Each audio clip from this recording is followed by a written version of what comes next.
Good evening, everyone, and welcome to the Tacoma Park City Council meeting this evening. I'd like to call our meeting to order and ask the city clerk to call the roll. Mayor Stewart. Here. Councilmember Kovar. Here. Councilmember Dvala. Here. Councilmember Kostick. Here. Councilmember Siemens. Present. Councilmember Smith. Councilmember Searcy. Okay. Looking forward, next week, December 9th is our last meeting before our recess in December. Our meeting actually starts with our annual joint priorities meeting with the D20 delegation. We will start at 7 p.m. Next week with a welcome and overview. And then at around 7:10, we'll start with public comments from residents. For public comments that night, you can already sign up at the link on the city website. So you can do that. And then we will have presentation of our legislative priorities and then delegation comments. We will end that Excuse meeting. me, Mayor. Yes. I think it's a 7:30 start next week after all. Oh, is it? Okay. On the city website, it says 7. Let's say So- 7. We'll double check with Okay. on CCAT. Okay. All right. We will double check. So if you're signing up to speak, let's double check that. And then after that, we will have a city council meeting next week that has a number of voting items. Depending on our conversation this evening, we will have a resolution on the library next week. In addition, I was asked this evening to add to our agenda for next week appointments, 2 appointments to the Grants Review Committee. This is one of the committees that needs to have new members appointed so it can continue functioning. And the Grants Review Committee is gearing up for the FY22 grant cycle, which begins in early January. And so they need these 2 members, and we've been asked to consider them next week. And the city clerk will be sending around their applications for all of us. But we'll have a resolution on that. And then a resolution as well on our recess for December until January 13th. And so that is our agenda for next week. Today, so far, we did not have anyone sign up for public comments on voting items.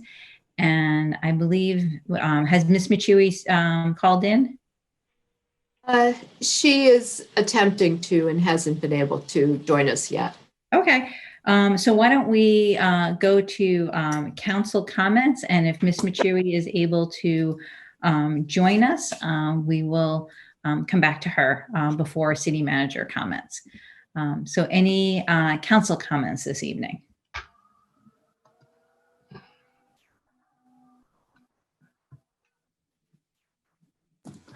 Councilwoman Kostick. Thank you. It's good to see everyone. Just a quick comment.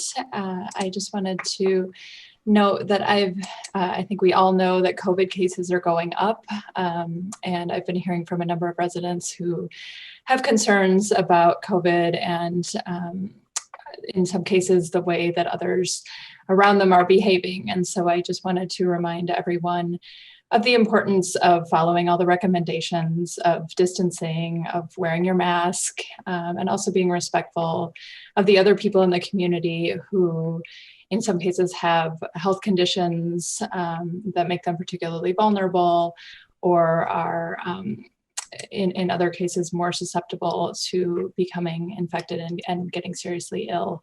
So I just want to remind everyone of that. And I am planning in December to have a normal office hours, virtual office hours time for people to come talk with me and discuss issues and concerns. And I think this month, I haven't chosen a date yet, but I'll be getting information out soon. And I think we'll focus on the topic of COVID in general and what individuals can do, as well as neighborhoods and the community as a whole. So I'll be getting that information out soon to people, but just wanted to flag that for everyone. Thank you. Great. Councilmember Smith. I would like to join my colleague, Councilmember Costick. I heard about some more COVID cases in our community, especially those people that live in apartments. It's very, very difficult when you have neighbors that are on top of you, below you, next door to you, trying to self-quarantine. So please, if you're in the common area, if you go to the mail delivery area in your building, please wear a mask, because you just do not know if you might come in contact with someone that has the virus. So please make sure that you look out for your neighbors, because right now we are all we got in this war against the pandemic. And then tomorrow, I hope my colleagues can join the MML Montgomery County chapter meeting at 4:00. We will have State Delegate Mark Corman and State Senator Zucker will join us to talk about the upcoming General Assembly session. So you should have received a notice in your email. If you didn't, just let me know and I can forward it to you. Thank you very much.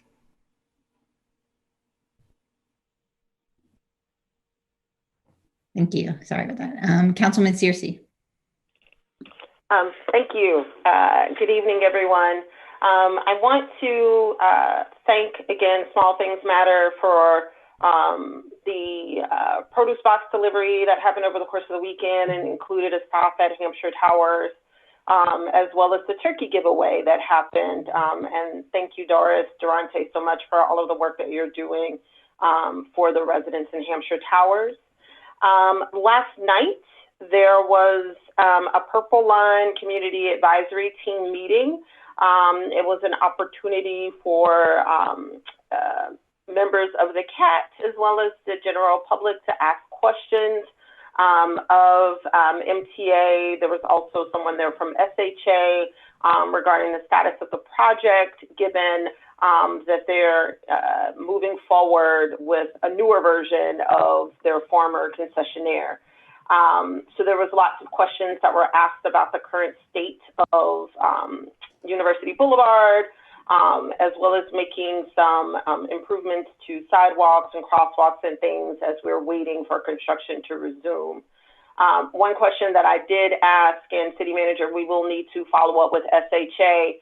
At one point, there were discussions about making some improvements along New Hampshire Avenue, just before University Boulevard. That was something that had been on the hit list. And I know that we've spoken to SHA about some sidewalk improvements and things that need to happen along Carroll Avenue. It was brought up last night that delays in Purple Line construction shouldn't impact any planned projects that SHA already had in the hopper. So it might be a good time to follow up with them. Is that recorded? I just I'll take the tape. We can roll that beautiful bean footage and just like replay it for them. Yeah, now might be a really good time for us to follow up with Erica and folks about some outstanding SHA items. Another thing I want to remind folks, the mayor and I had an opportunity to sit in for a little while during the recreation meeting with our contractor, Brick and Story, last night. There are two more sessions.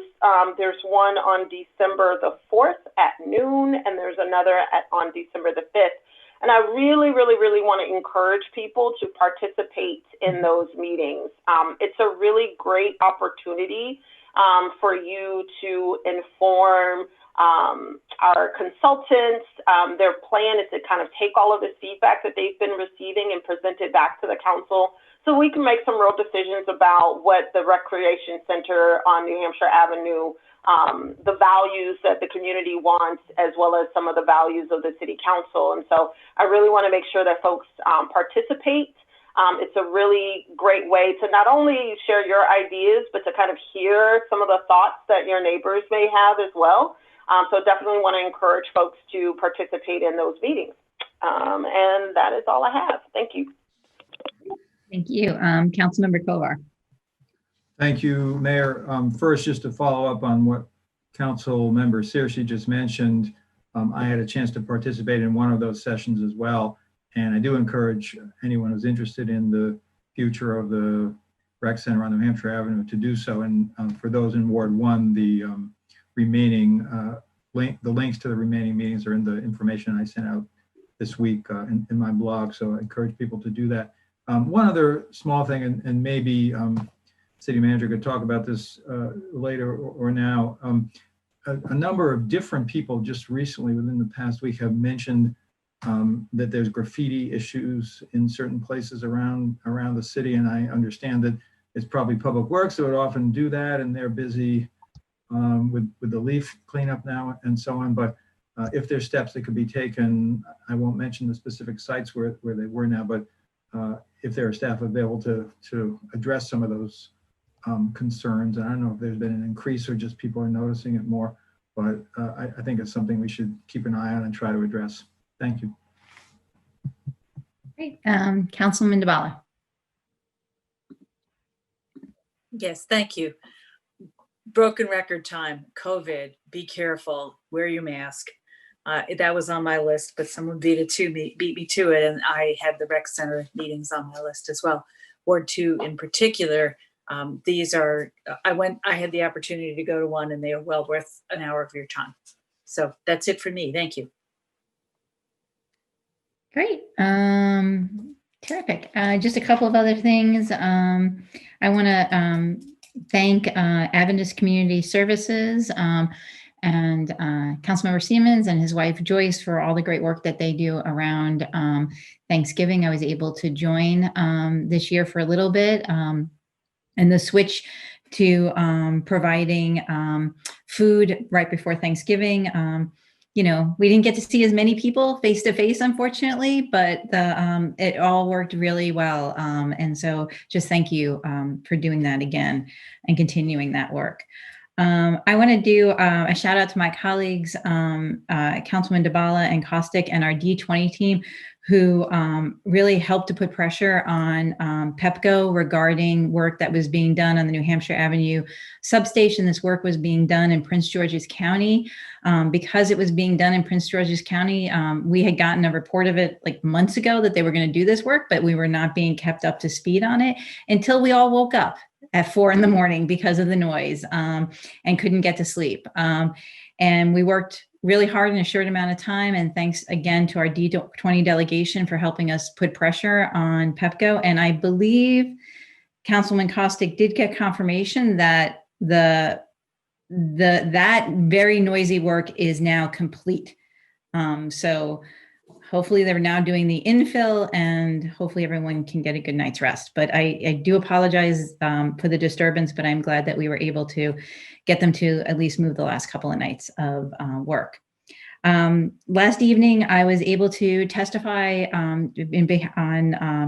at the Montgomery County delegation night on behalf of the city regarding community choice energy and Delegate Moon's bill on speed limits. And so thank you for the council for helping to prepare that testimony.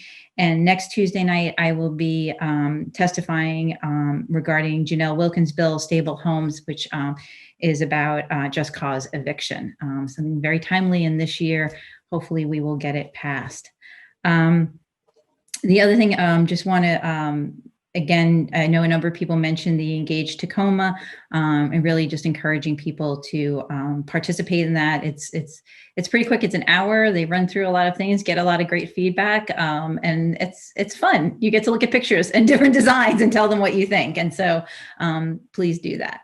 And I think everything else is actually in the city manager comments that I was going to mention. So I'll just see if Ms. Michui was able to join us. I am sorry, she is not with us. Okay, so then I will turn it over to the city manager. Thanks very much. Thanks for a lot of you who helped make Thanksgiving special for people in the community. Really is appreciated how people pull together even when it's hard to do things by distance. As a number of you mentioned, there's a lot of concern about COVID-19 cases increasing, hospitalization rates increasing. I want to just give a word of thank you to most people who wear masks and are doing the right thing that I see around. And I want that to, I want us not to always just say, you know, you're doing a bad thing, because most people are doing the right thing that I see. And I really am happy in this area that is happening. Nevertheless, even in just the 20912 zip code, we've had 26 deaths since March due to COVID. Quite a few more from just outside of 20912.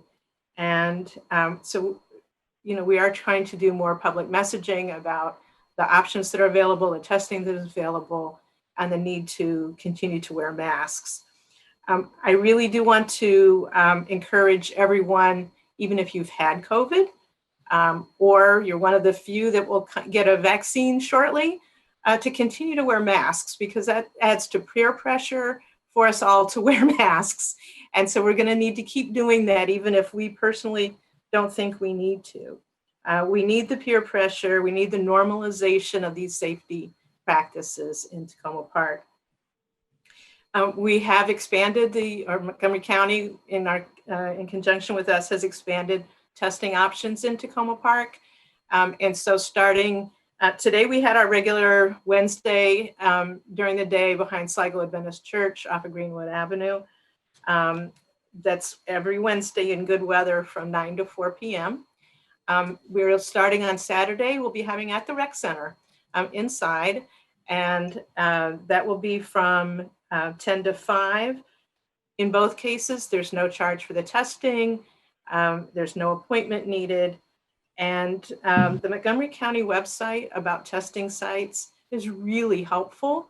And it not only provides the ones that are in our area, but it provides information on other Montgomery County testing sites, as well as others that other entities provide. So please, especially if you should on a fairly regular basis get tested, and particularly if you're about 4 or 5 days after you think you've been exposed. On a different note, I want to congratulate Tom Hucker and Gabe Albornoz for their new positions with the County Council. Tom Hucker, our District 5 County Council member, is the president now for this coming year. The president has an important role in seeing the budget process through the County Council. And Gabe Albornoz, as vice president, pretty much puts him in line to be president. Doesn't always work, but it is something that's a good sign. And so we wish him the best. And we'll be talking to you about tax duplication and a variety of other things. So, you know, they're there to reach out to, and we do offer our congratulations to them. A couple nice things with the police department. We have we've been accepted into the Active Bystandership for Law Enforcement, or ABLE project at Georgetown University Law Center. This is a training program that helps law enforcement officers speak out if they see wrongdoing with their colleagues. It's giving them the tools to help support their peers to do the right thing, to avoid officer mistakes, and to really promote health and wellness among our officers. Really pleased we're able to participate in that. We got a little help maybe because Professor Christy Lopez is a member of the Chiefs Advisory Committee, but she also has a really helpful and forceful eye on our police department to make sure it's going in the right direction. I also want to thank the Montgomery County branch of the NAACP, as well as the pastor of the Sligo Seventh-day Adventist Church for supporting that application for that program. Also just want to let people know that we have the Zoom version of the Community Police Academy coming up. It'll start January 5th. If you're interested in it, it's a popular program. Some of you have taken it. This will be the Zoom version, and apparently because of that, you may be able to not necessarily have to attend every time. You could attend some of the sessions individually. If you're interested, contact Kathy Plevy in the Tacoma Park Police Department. And that's the main thing that I have to share from my city manager reports, but I would like to go through my quarterly report, my quarterly financial report at this time, if that's acceptable. Yeah. Mayor? Actually, yes, that's fine. Can I just mention something, just because if I don't Sure. mention it now, I will forget it. Given that we are going to be doing the task force on reimagining public safety, and I know Ms. Plevy and our whole, police department is very aware of this, but I'm also just wondering, as we'll talk about with the task force, we have talked about, making sure that members of the task force are provided with some information about how things are done in the police department now. And I'm just thinking there may be some synergy there in terms of Good point. The academy, having done it myself, and I know Councilwoman Kostick did it, the different sessions do go into depth on certain procedures and things. And so it might be helpful if the council agrees with supporting the link group moving forward, that they're also made aware of that in the schedule and everything. So Yeah, that's great. It is good timing, isn't it? So yeah, that's- no, it's just really good. So great. Yeah, why don't we go through the quarterly financials? Thank you. Right. So unfortunately, I was not able to present that last week. And part of the reason is that we had a delay with getting some information through our Housing and Community Development Department, because they're trying to do all the right things and keeping track of these things. But with some of the COVID provisions, it takes sometimes a lot of extra time to get the right invoices to justify any expenses. So this week we have the first quarterly report, which covers the period of July 1 through September 30 of 2019, and of 2020. So I want to just make a couple notes. When you look at the first quarterly report of each fiscal year, there's a lot of missing revenue.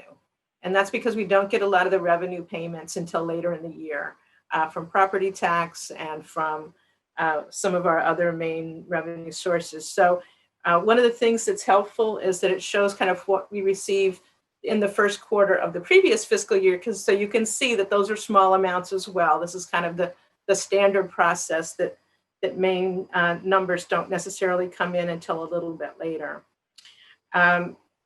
There's some highlights of some areas that are lower than 25% in other categories. I don't see anything that raises a particular concern. I would note that when you look through, you'll see also a lot of expenditures are less than 25%. So that's something that just from a straight reading of the document doesn't necessarily show that there's problems. Part of what I want to go through, though, is that there's some other information that's not here, but just from what we've been trying to gather, what we've been trying to understand about moving forward through the fiscal year.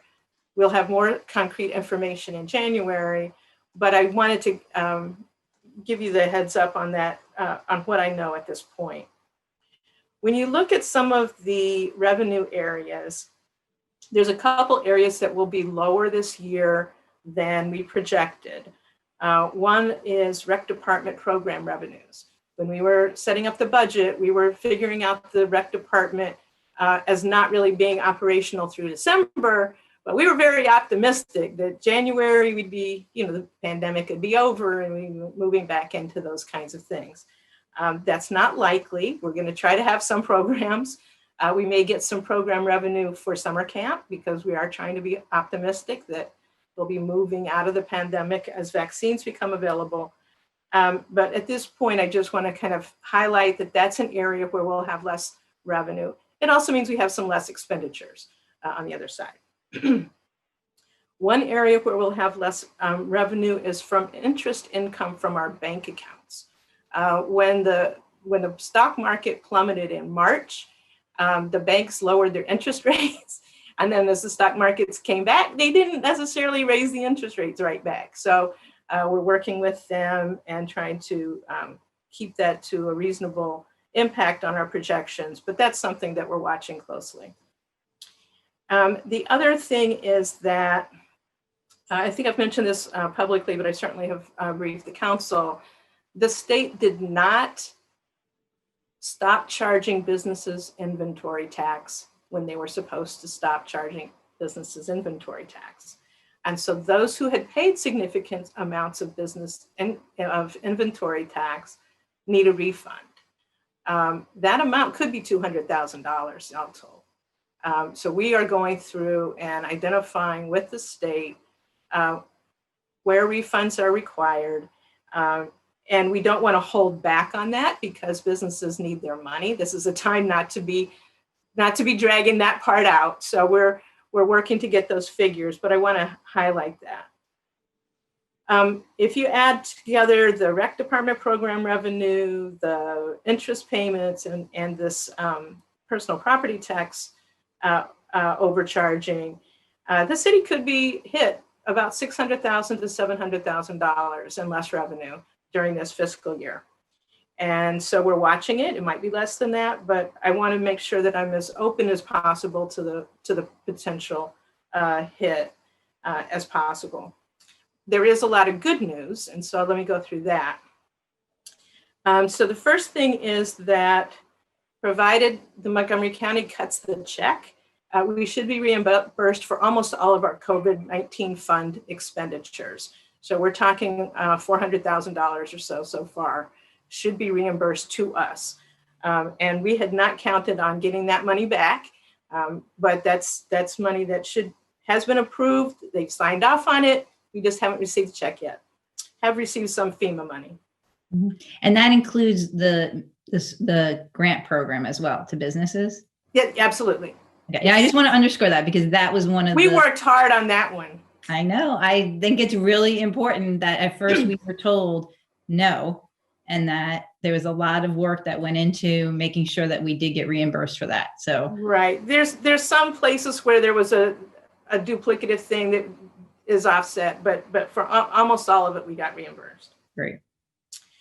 The next thing is that salary savings for this year, even with some union negotiations are still going on, although we have a union vote on Friday with AFSCME. All told, we should have salary savings this year in the $400,000 range. Another $100,000 should come from savings from vacant positions that are not on the hold list. These are vacant positions for if a person retires or a person leaves their job and it's not filled right away or we don't fill it. So, that number could go up, but that's what I project at this point. So about $500,000 total there. Our income tax revenue from 2019 is coming in a little bit better than we projected. All told, we might get another $100,000 than I projected. This is one that you never really know because you don't get that last income tax payment until after the fiscal year's over. So we monitor it closely, but that's just how it's going so far. I anticipate decreased expenditures from a number of different departments. Just as I mentioned that the rec department, is planning to have programming starting in January. We are also having money to do travel for conferences or certain activities for the different operations that aren't going to take place because of the pandemic. And so I don't know how that quantifies yet. I think we'll know more in January when we really go through the numbers with you, but I anticipate savings there. We're getting some grants.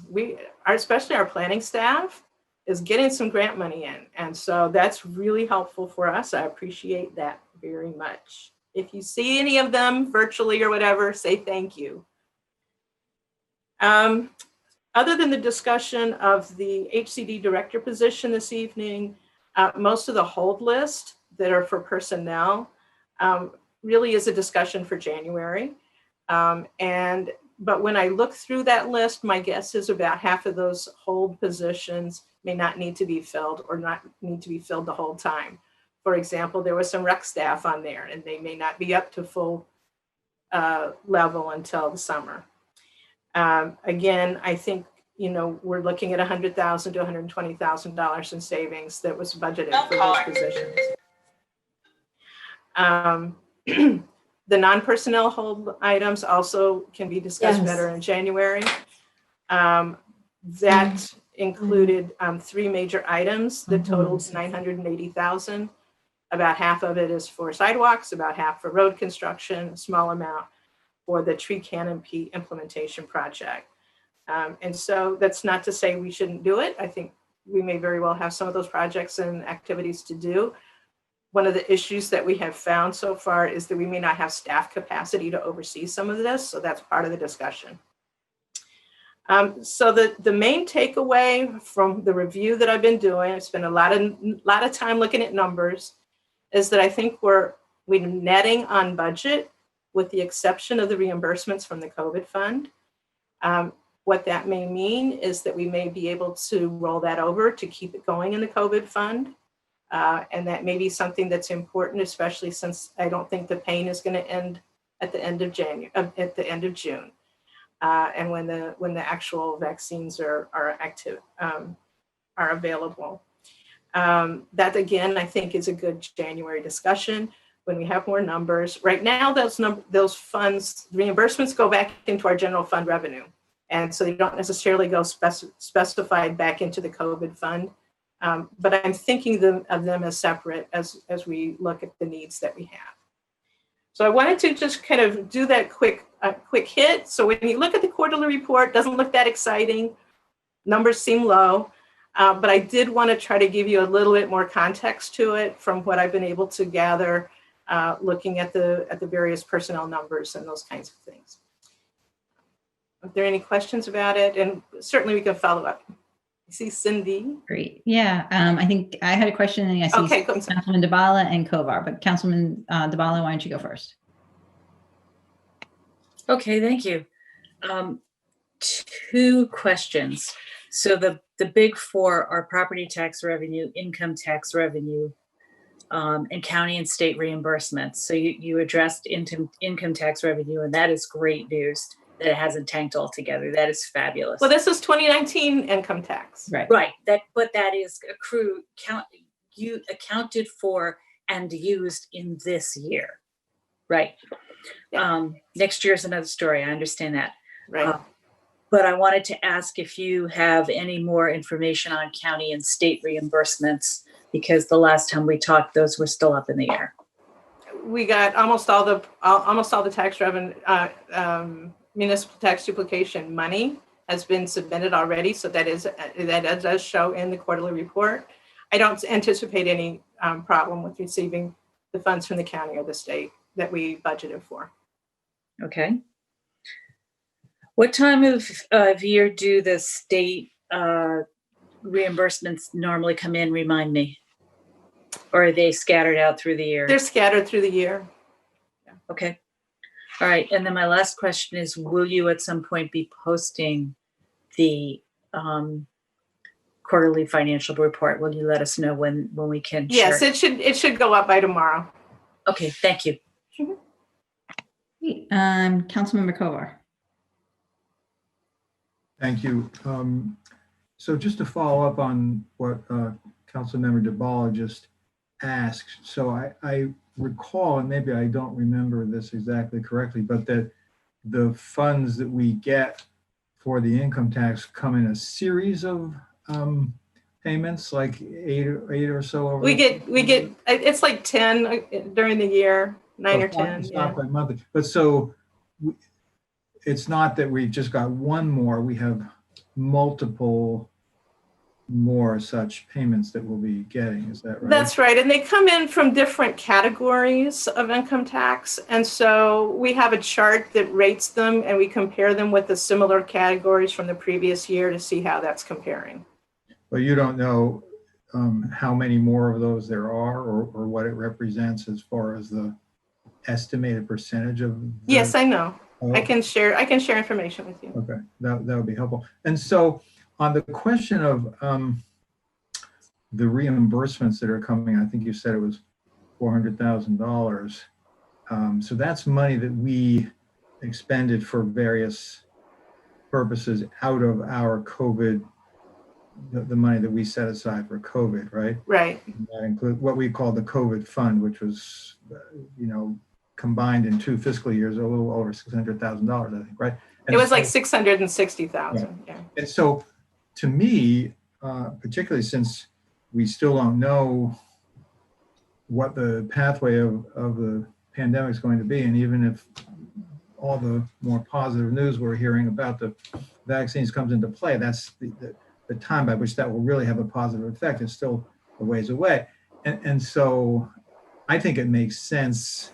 I don't know that we thought of the COVID fund as kind of a revolving fund when we established it, because we weren't really sure to what degree we'd be eligible for reimbursement. But it seems to me that it would make sense to, when we get that money, to roll it back into the COVID fund for further use. And I don't know what it would take to do that. Would we have to approve some, is that a budget amendment if we wanted to do that? Or It is. Would that be? It is. And I think, I think it's, like I said, I think in January, we'll have a better sense about how that's going. And you'll have a discussion about your priorities. So that fits, all of that will be thought of together. I'm trying not to spend it. Like I said, I'm trying to work around that because we don't know what might happen. And, you may have a different view when it gets down to talking about what the next property tax rate is going to be. If that money doesn't go back into the COVID fund, but just goes into the general fund, does that in effect increase the unallocated reserves? Is that Yes. what you do that? So Yes. even in theory, that's available for COVID emergencies if it came to it, right? I mean, so one way. That's right. It's just not allocated to a specific activity. Right, but it doesn't go back to some specific department or something like that. So the choice that we would potentially face, I just want to make sure I understand this in January or whenever we decide, is between specifically saying, let's put it into our COVID fund, or alternatively saying, let's leave that as surplus for whatever purpose, potentially including COVID, but something else too. That's right. Is that right? Okay. Thank you. Appreciate it. Yeah. Sure. Councilman Searcy? Hey, thank you so much. This has been really, really helpful. And I know, we were anticipating that our revenues would go down as a result of the pandemic, but fingers crossed, some of the activities that were underway in terms of managing staffing levels, as well as union negotiations and lobbying the county to get reimbursed for COVID dollars, might work in our favor. So it seems that the story is playing out somewhat the way that we anticipated. Quick question, are you anticipating, I know things like our rec center has been basically closed and some other parts of our buildings or facilities have been closed. Are we expecting any substantial cost savings as a result of building closures, utilities? I know it's hard to kind of figure that stuff out now, but it may be a minimal amount, but I was just wondering if we're anticipating. It's a minimal, right? It's a minimal amount. It's offset. It's more than offset by the lack of rental income. Okay. And then another thing, I know, and I always rely on you to remind me of this, but our property values were appraised or assessed lower during the last cycle. And that would go into effect, is that this upcoming? So we're in the second of 3 years. So the same assessment carries over for the next fiscal year. But we'll be getting the new property values coming up. So it'll be interesting to see kind of how that all plays out. Yeah, because my mind is automatically going to the next budget year and what makes the most sense given people are still going to be struggling financially. How do we want to balance COVID dollars and also anticipation of what the new the new administration, the presidential administration, and what they may do in terms of COVID support might actually make, it a real possibility that there may be more things that get reimbursed and reimbursed in a different way. Right. So those are some of the things that I think in January, we'll have to again start reading the tea leaves and to to the best of our ability. And to, Councilmember Kovar's point, for me, it was more about playing the dance of what can we, given our staffing levels, and given the resources we have available, what could we actually pump out to people in an immediate way? And also on the back end, try to get reimbursed, and then doing that again when we know a little bit more. And I think in January, we'll be in that place of having to decide to do it again.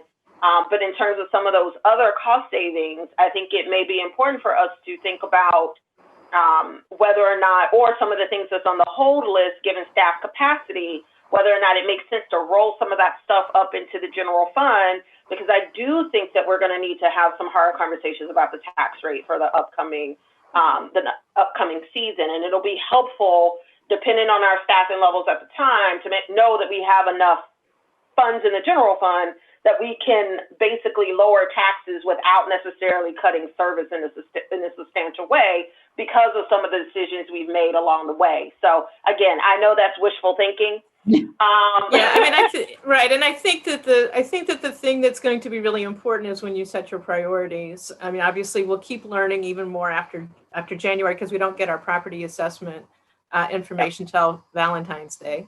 But one of the things that I think we've been pretty good about is targeting funds to those who need it most. Mm-hmm. And so, there may be a way that we don't just give everybody money because we don't have that. But there may be a way that we target it appropriately based on capacity and desire of the priorities of the council. So it'll be interesting to see. So far, I feel like we've done pretty well. And we're doing pretty well, but we're also being really, really tight on the city staff side and on the expenditure side. So I think that I'm a conservative person when it comes to funds, so I'm trying really hard not to overextend. We've had enough surprises, so I can anticipate more surprises. But we're in decent shape, and so I appreciate that. I think everybody's tried to pull together to make that so. Mm-hmm. Great. Thank you so much. And I appreciate all of the hard work that everyone has been doing to keep us fiscally afloat during the pandemic. So thank you.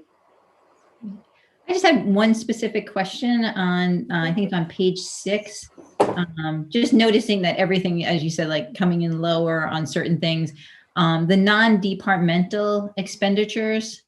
Is the COVID fund. Is the COVID. Okay. I just wanted to make sure, I wanted to make sure that's where it was going, because that was the only one that I noticed was a bit higher. So that was the one question I had on the financials. And I just want to echo Councilman Searcy's just sincere thanks to our staff. And the fact that as a city, like we made decisions very early on and our staff were there and were able to implement programs and get them up and running, like the mini grant programs, getting money to families right away. And so I'm glad we are lobbying and hard work by our staff and the documenting all of this stuff, because I know that takes time.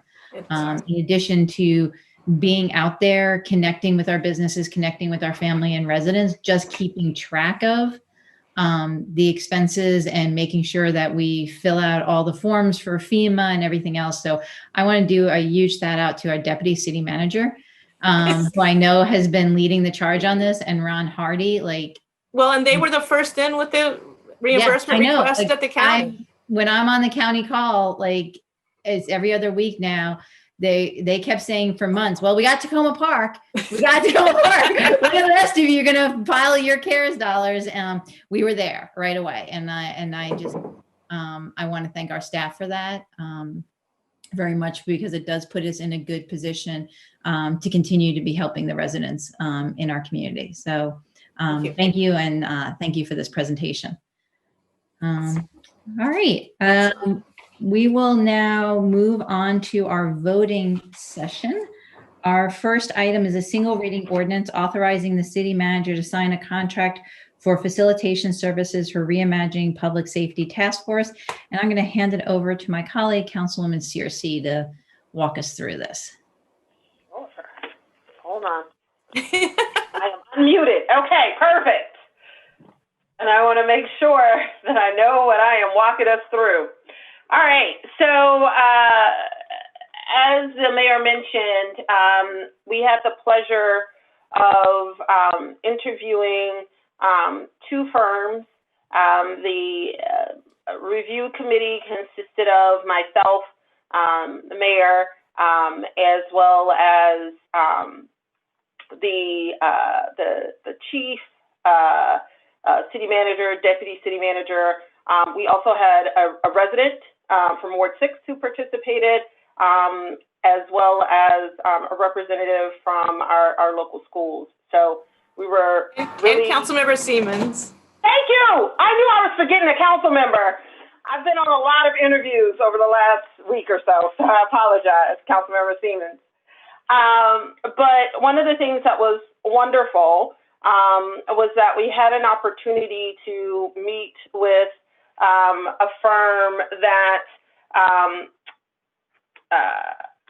Link, that clearly understood what it was that we were looking for in terms of a firm that would be serve as a facilitator of discussion around policing. Not only are the majority of their team men of color, but they also come with tons of experience in terms of working in DC. They've participated and facilitated police-related sessions in states like Arizona. They've participated, one member of that team participated in numerous community policing programs across the country. And so I think it'll be really, really important for us to have this group to come in to help with making sure that we're recruiting the right folks to be a part of this task force, but also in their ability to facilitate their cultural competency and kind of understanding how to bring people of color to the table. So I think that, you know, this is a great opportunity for us. I know that folks may question, you know, the cost, but I think it's really important for us. If our goal is to have a task force that's going to result in recommendations that we can implement in a timely way, but also make sure that we have a level of objectivity so that members of the task force are able to come in and not feel as if they are beholden to staff's ability to facilitate discussions or do things for them, but it's more the task force and an objective facilitator coming in. I think that that's going to be critically important to make sure that we're able to have the best recommendations that we can get out of this task force in a short amount of time. So I think I might have said everything, but I will pause to see if other folks have any additional insights in terms of the resolution that's before us right now. Thank you, Councilman Searcy. I'll just add also that the group that we are recommending to our colleagues to hire for this is the Link group that was also the group that Montgomery College used while they were for facilitating conversations regarding the math science building. And I know Councilmember Kovar and I worked closely with them on that project. And I will say that in addition to all the great things that Councilman Searcy said, that we get the added benefit of having a group that some of the members of the team are already very familiar with the city of Tacoma Park. And so I think there is that added advantage of when folks are doing kind of that like learning, they are really able to kind of hit the ground running in terms of kind of having a better sense of who we are in Tacoma Park. And I will just say the team really just like, they seem amazing.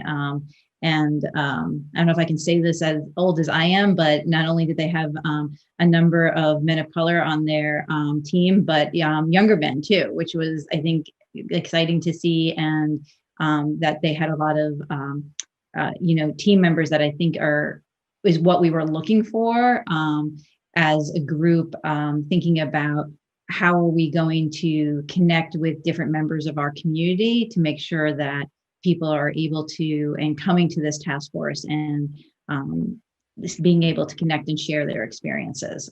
So the interview was great. I enjoyed meeting all the members and look forward to working with them. I think that's all I had. I don't know, Councilmember Siemens, if you had anything else to add. No, thank you. First of all, to Councilmember Searcy, no need for apology. It's a busy night, I know. No, I think that this group that we selected was without a doubt the superior application, and I'm confident that they're going to do a great job. Thank you. Great. Right. Councilman Dabala and Kovar, are those old hands or new ones? New. Okay. Then you get to go first, Councilman Dabala. Thank you. I'm very impressed with the qualifications of this firm. I think having a firm, an outside perspective on this project, and having an outside facilitator, not the police department, not somebody on city staff, makes a great deal of sense. I think this is all great. I have a couple of more specific questions about the actual work that is expected of them and the dollar amount associated with. So we had estimated a certain amount, and that all of the proposals came in higher. So my first question would be, do we have a sense of where we were off? Did more tasks become obvious as you all talked to these folks that needed to be done, that it contributed to that? Along with that, I noticed this is for 6 months. And have you talked about what happens if the task force doesn't nail it in the middle of June and they're done as they're scheduled to be? So that's I'll stop there. And I have one other question about the source of the funds, but let's hear what you have to say about that. Thank you. Do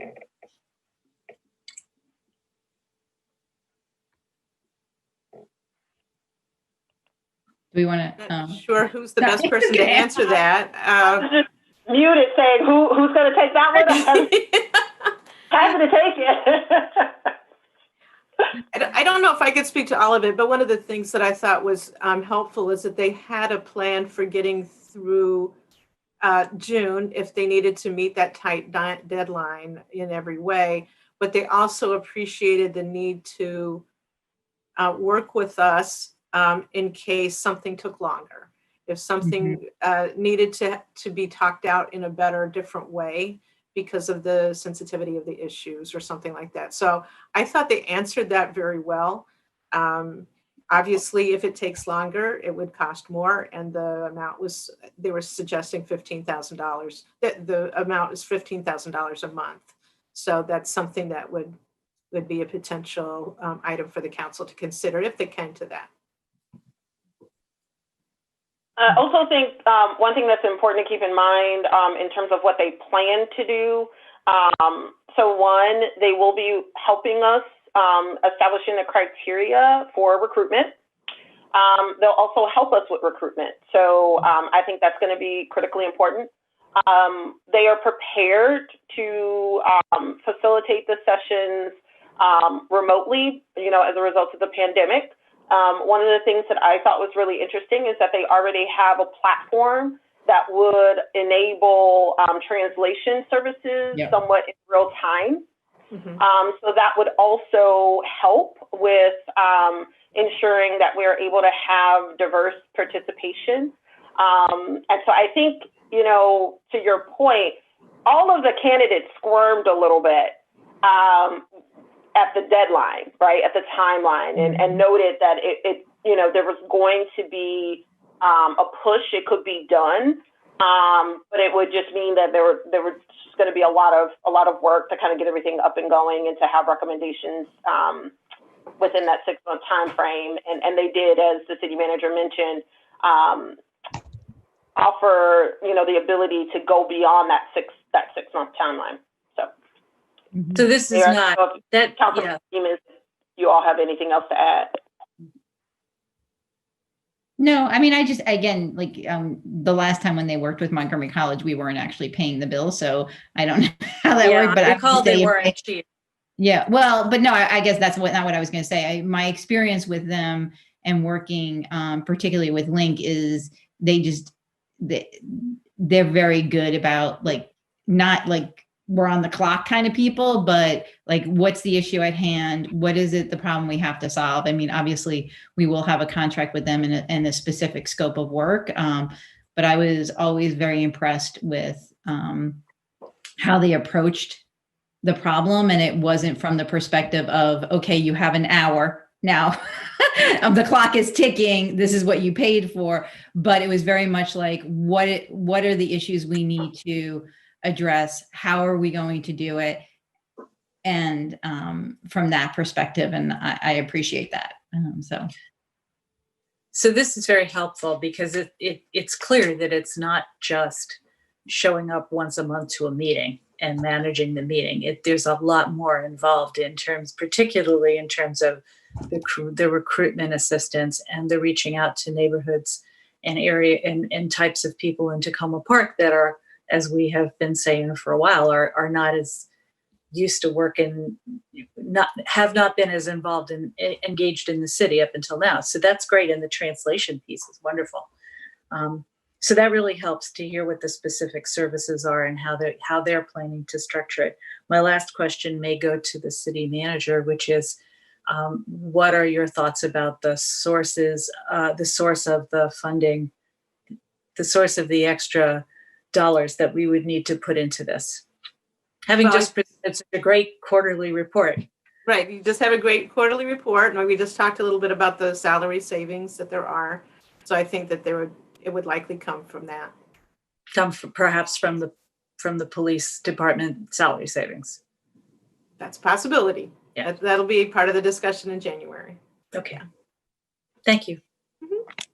Great. And I also want to follow up, Councilmember Dhavala, on some of the other activities that they really, the work is almost less at the meetings than in between the meetings and preparing for the meetings and talking with people and stakeholders offline so that they can be prepared or have the right background information for the meeting. So that was one of the strongest things about their proposal. Yeah. Councilmember. Yeah, thank you for pointing that out. Councilmember Kovar. Thank you. Thanks to my colleagues who worked on looking over the applications and doing the interviews. Much appreciated. And the mayor had mentioned that Link was involved in the work connected to Montgomery College's Math Science Building. And I do think that they did a good job there. I don't know what the costs were. That's a separate question. But they also were very willing to help people in the community, in certain instances anyway, put additional items on the agenda that might otherwise not have been there. So although they were working for the college, they also, I think, were helpful in trying to take a sort of rounder view of what the task was, which I think hopefully bodes well for this. I did have one other question. I don't know who could answer this. And so we talked pretty specifically in the RFP about the work that we wanted them to do. And then we talked in the resolution to set up the task force and some of the supplemental material that went along with that I know Council Member Searcy in particular had worked to put together. How do we see the work that the facilitator would do versus what the task force members would do? Because I think we were also cognizant of not wanting to say to the task force, before they've even been appointed, here are the things we expect you to do very precisely, because we're appointing them because we want them to figure that out on their own, right? And so how does the general set of things we want, what we anticipate the task force will do, and then the role of the facilitator, not just in sort of calling on people to make sure that everyone gets a chance to speak, but what will they do to help the task force, or what do we think they'll do to help the task force formulate the work they want to do? And that gets to questions like, will they have what amount to almost like hearings where other people from the community will get to testify and offer opinions, or will they do something differently? I'm just curious if based on the interviews, we have a sense for that. That was a really long question, I apologize, but if anyone who was on the interviews could maybe give a sense for that. And my recollection, but Councilwoman Searcy, tell me if I'm misremembering or combining interviews that we did, is that as they started out, one of the things that before they begin the work, I believe that they will be talking to members of the city council as well as the city staff to make sure they have a not only the materials that we've prepared already, but an understanding from each of us of how we view the goals and the objectives of this task force moving forward. And also that, and we also did talk about this in the interview, is understanding that we want these to be good discussions, people to come and talk and raise issues, but we want deliverables too. We want, at the end of the day, recommendations from them. And we talked about that as well as a deliverable that they would give us. In addition, we talked about even if it was possible to have some interim recommendations as we're talking about the budget. And again, knowing how tight the schedule is, they were a little like, well, we'll see what we're able to do. But we did have conversations about how we can set an understanding of what the goals and objectives are, and making sure that we do have clear recommendations that come out of the task force. And do all the task force meetings have to be public? Will they be public? Are there limitations on that?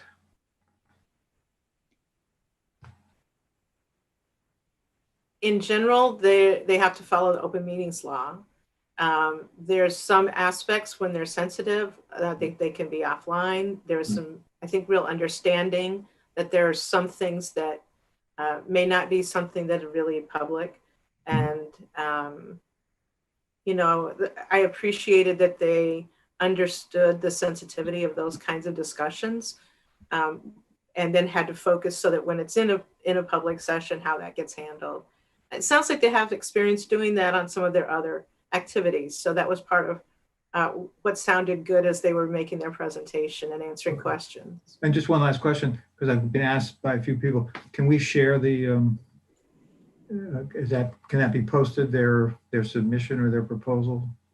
We will excerpt it and share it. The parts that's shareable, that's their proposal. I think it'll be more helpful when the contract is prepared, because you always put one thing in your application and your proposal, but in the discussions, it may come out a little bit different after they've met with the committee. So very shortly, we'll have that information to share. Okay, thank you. Councilmember Smith. I want to thank everybody that helped put this together. I recently received an email from a resident that has been a professional facilitator for 50 years. And he says a lot of times this work is done for free. Can staff discuss why we didn't try to get some residents to do this free of charge before putting out a proposal? Especially now, with the pandemic, there's so many people that have food insecurity, trouble paying their rent. Was that even something that staff thought about? wasn't something that staff talked about, other than, at times we look at options like sometimes a university program or that kind of thing, well run. This, I think the interest of the council was that this be something that could be handled in a short period of time, that it needed to really be something that dealt with a sensitive situation, so it needed talent in that. Ms. Ludlow, just to let you know, you're cutting in and out. I don't know if other people are having a So hard perhaps time. why don't you answer the question, and maybe my internet's shaky. Okay. Or Talisha, Cersei, perhaps you could speak to that. Yep, happy to. I hear you. I do know that, there might possibly be people in the community that would be willing to facilitate something like this for free. However, given the complexities, not just as it relates to facilitating in English, but also having the infrastructure to facilitate what could potentially be not just a single task force, but multiple subgroups, as well as being able to translate and offer translation services, as well as being able to do things such as mass outreach in a timely way. It makes more sense in this regard to make sure that we have folks that have that infrastructure in place. I think if we were talking about, something that was a little smaller, less fast-paced, and didn't necessarily require the level of potential translation services, it might be something different. But I think in this case, also, I think objectivity is key. And I know that there may be people in the community that are facilitators in their day job, but they may come to the table with preconceived notions or biases that might somehow percolate through the facilitation. So for me, I think it's really important that we're able to not only bring in someone with the infrastructure to be able to do this in a quick way and also be able to offer translation services, but also that there is a level of objectivity in terms of the facilitator that we select. And so on the deliverables, what are we expecting from the task force? Are they going to recommend policies that the council can take up? Are they going to have recommendations of what the police department itself can do to improve community policing? What are the actual deliverables that will come from this contract? I can take that unless someone else wants to. No, you can do it. All right. So the main deliverable is a summative report of recommendations that the task force has that we can make as a city to make some improvements to our, not only how our policing, and I don't want it to be centered around the police department itself. It's about public safety more broadly, right?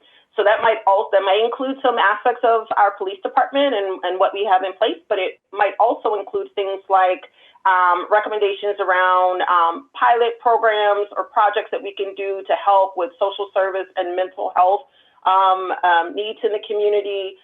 There may also be other recommendations that may be made in terms of what we may be able to do at the state and county levels. We're kind of leaving some aspects of this up to the up to the task force. But we will and have in our RFP kind of made it clear that we're looking for recommendations in the public safety sphere. And one of the things that we really tried to make clear during the interview when we asked the question of what do you think, what does public safety mean for you, whether or not they were thinking more broadly than just police department reform, whether or not they were also thinking about mental health service calls, social service calls, and how as a community we can work better to address more of the issues that impact public safety. And this particular group got that. They understood that distinction that some groups perhaps did not. So I think at the end of the day, we're looking for a report with recommendations. An interim report is possible depending on timing that we could use for budget decisions, but definitely a final report that would summarize the task force recommendations. Just quick questions. Someone mentioned that there were Black and brown folks, I guess, at this meeting. The actual principals of the organization Link, are any of them Black and brown? The people that actually own the company? To go back. I do not know. I have to look that up. Not And then- sure, but one of the main principals that would be involved in this project certainly is African American. And then finally, can we add their website to the agenda? Because I couldn't find the company when I tried to look for it on Google. Thank you. Yeah, and I believe the members, I found their website. Happy to send a link during the call. Again, their entire the majority of their team that would be working with us are Black and brown men. So the principal is African American, and there's also 2 additional young men who would be working with us as well, and they are also of color. So, And I think that's great. I just think that in the age of Black Lives Matter, we need to make sure that the principals of organizations are also Black and brown. If we're giving these contracts out, we should make sure that Black and brown folks get them also. Councilman Costick? Yeah, I just wanted to quickly chime in and say, first of all, thank you to the mayor and Councilmember Searcy and Councilmember Siemens and the staff members and community members who were part of the review committee. And I'm really happy to see us moving forward with the task force and taking the next step on this because it's such an important thing for us to do. The information about Link and the information I've heard tonight sounds like they'll do a really good job and like we'll have a really good outcome from this. So I'm excited to move forward on this and want to thank you all for your work on it. Great. All right, so we got to vote. Would someone like to move the single reading ordinance authorizing the city manager to sign a contract for facilitation services for Reimagining Public Safety Task Force? so moved. Councilwoman Searcy moved. Do I have a second? I'll second it. Councilmember Siemens second. Any other further discussion? Seeing none, I will ask the city clerk to call the vote. Councilmember Kovar, Aye. Councilmember DeBala, Yes. Councilmember Costick, Yes. Councilmember Siemens, Aye. Councilmember Smith, Yes. Councilmember Searcy, Yes. Mayor Stewart. Yes. All right. Thank you, everyone, for that. So the next item we have on our agenda tonight is a single reading ordinance authorizing the city manager to sign a contract for executive search services for the city manager recruitment process. And I will take this one and hopefully I will do just as good a job as Councilwoman Searcy did. As we know, our city manager is retiring in July, so we need to begin the process of looking for a new city manager in the city. And RFP was put out on November 3rd. We received 5 submissions back on the deadline on November 20th. A subcommittee of the city council consisting of myself, Councilwoman Searcy, and Councilman Costick reviewed each of the proposals with the assistance of our HR director. And we interviewed 2 of the firms. After looking at the proposals and our interviews and talking with some of the references, we are recommending that we go with the Novak Consulting Group. A number of the reasons we selected this group for your consideration. We were very impressed with it's Catherine, and I'm just blanking on her last name now. I didn't write that down. Catherine Tuck Parrish. Thank you. Thank you, Catherine Tuck Parrish, who would be our direct contact. the process that she laid out was very comprehensive. In particular, some of the things that attracted us to this group to help us through this search process is the process they would have engaging stakeholders in our community, looking at not just us as a city council, as well as the city staff and members of residents in the community. In addition, we did talk to them because we will be doing this under COVID about how they would gather input, think about the search in that way. And they did just also, Catherine did just do the search for the city manager in the city of Gaithersburg, which they also did under COVID. And so the process she outlined for that was very in depth and seemed to be very much in line with how we do things in Tacoma Park. In addition, we spent a good deal of time talking about making sure that the pool of applicants we have to select from is a diverse pool of applicants, in particular looking at making sure that we had applicants, Black and brown applicants that for the position that we could interview. We had a good conversation about how you would go about doing that, and of the proposals and people we talked to, we felt that Catherine approached this in a much more comprehensive way than just talking about sending out the job announcement to different places. Like, she actually has thought through different strategies, and as well as thinking about how to work with us as a council in terms of setting expectations and maybe thinking a little bit out of the box in terms of the requirements we're looking for a new city manager. In addition, I do think her experience in Gaithersburg, as they just went through their search and successfully hired their new city manager, also helps in understanding the marketplace around here and who may be interested in being our city manager. So I will turn it over to Councilman Kostick and Circe to see if they have anything in addition to add.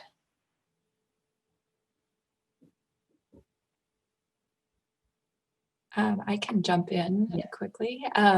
Yeah, thank you. I found it very useful and appreciated the opportunity to be a part of the reviewing team and the interviewing team. It really gave me an insight into what this process will involve and a sense of really the comprehensive nature of what we are getting with a firm like this, in terms of both reviewing and recruiting candidates and providing us with recommendations, as well as helping us work through the process of thinking about our priorities and doing community outreach and ensuring that we really are moving forward in a thoughtful way and hiring someone that meets our needs as a community and where we want to be in the future.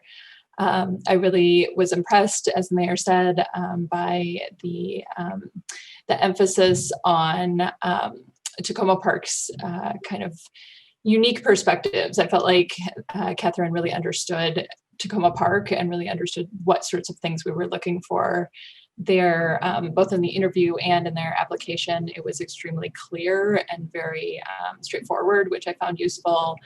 And I really appreciated a very strong emphasis on recruiting and looking for diverse candidates for this position. The other thing I think was very useful is that they bring both a national perspective as well as a lot of experience here in the DMV area. And I think that'll provide us with a look at both kind of contexts, which will be useful. So I think this is a good step forward, and I'm really looking forward to continuing the conversation. It's clear to me after doing these interviews and thinking through the process that we'll have a lot of work to do in the coming months in terms of figuring out what the next steps are and doing community outreach and talking about our next city manager and what that means for the community. And one of the things that really resonated with me as we talked with Catherine was the idea that, for the average resident, asking someone what they want to see in a city manager may or may not resonate because they're not involved in the everyday operations of the city. So I think it really is also broadening out that discussion and having the conversations about what they want to see from the city government as a whole, because that's really what the city manager leads in terms of the city staff and the departments and what's happening in the city. So I'm looking forward to having those discussions in the future. Great. Councilman Searcy, you have anything else to add? Ditto. I mean, I think I think you all have covered it. I think the one of the things that I thought was the most impressive was her ability to understand the market. When you're trying to recruit, you need to understand the market in which you're recruiting.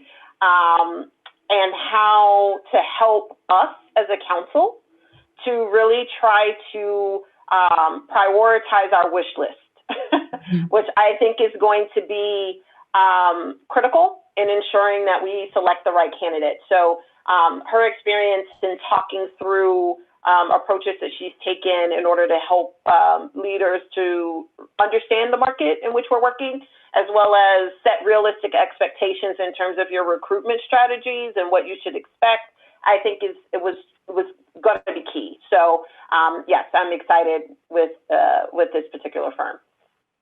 Great. Let's see, I have Councilmember Smith and then Kovar. Well, thanks for putting the time into this. When you say that the Novak firm found the city manager for Gaithersburg, did they actually get her resume from her? Did she apply through them, or did she go through a different organization and then they just reviewed her credentials? Because the reason I asked that question, because Brian Kenner, the firm that the city council, because this would be my third city manager, he did not actually, the firm that we had retained did not go and get Brian Kenner. Someone else told Brian Kenner about the opening and he applied. So I'm just trying to understand, is this organization, did they actually go and get the city manager that's in Gaithersburg, or was she just part of a pool of applicants that somebody else told her about the opening? We can clarify that. I believe they did get her, but how to define that, I'm not sure. I did not ask that question specifically when checking with members of the checking references. I spoke to members of the Gaithersburg City Council, a number of them who were involved with the process.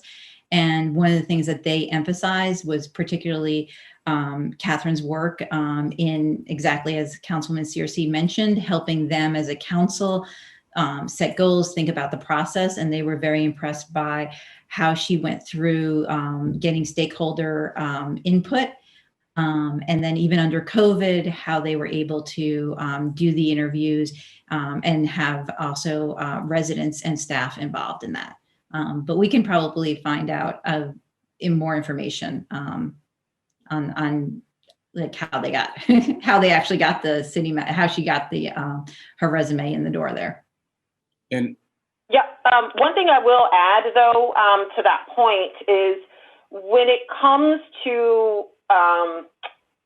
nowadays hiring executives is not necessarily like you know that person and you personally ask them to apply, but it is that you are connected with the organizations and the listservs that would naturally come across the right person's desk so that your job announcement will be forwarded. So one of the things that was mentioned a lot is how she already works with a number of professional organizations that could really help with making sure that the word gets out about our position. So I think, you know, Councilmember Smith, you're right. It could very well be the case that it wasn't the firm per se that gave Brian Kenner a call, but the fact that that firm posted that position with the professional organization who typically charge, by the way, to post those jobs, meant that someone that was connected with that organization got that job announcement and forwarded it to Brian Kenner. So if you have a firm that is connected enough with the right professional organizations, it is more likely that your job announcement will be viewed and forwarded by a number of candidates who otherwise wouldn't check out something like, Indeed or LinkedIn or whatever free sources may be available for posting a job. Mhm. Yeah, I think I one of the just- things is that she also mentioned, and I'm just was looking through my notes, like a number of not just like going to what I would say the usual suspects people go to for city managers. She talked to us about, making sure that when we're looking at this search, and this is part of the also thinking about like thinking out of the box a little bit, particularly if we want a diverse pool of candidates to choose from. So not just relying on posting at ICMA. Like that's one place, but thinking about other places to have the job announcement put. And I will just add the firm that we got before, they said the same thing. Has the Novak represented any other jurisdictions in Maryland? Yes. I believe that their proposal was sent to everyone on the city council, but I can, in their list of Aberdeen, Berwyn Heights, Charles County, La Plata. They've done a number of searches for Gaithersburg, New Carlton, Rockville, Riverdale, Westminster. That's fine. That's good. And they did All right. Tacoma Park for the deputy city manager. Oh, right, and Tacoma Park for the deputy city manager position. Thank you. Great, Councilmember Kovar. Thank you. Just one question, and maybe one of the interviewers could field this one also. It strikes me that there were two aspects to the job. One is the more overtly administrative, and I don't want to in any way minimize or downplay what that involves, but there's doing the budget, there's the personnel kinds of things. And then there's another aspect of the job that is less easily defined, and it's connected to engagement with the community and some of the sort of quote in quotes soft components of it, or more political components of it, et cetera. So for those who did the interviews, it sounds like you were heading in this direction, but does Novak and the specific woman with whom you met understand and appreciate where Tacoma Park is coming from with regard to that sort of two components of the job? I don't know who's best suited.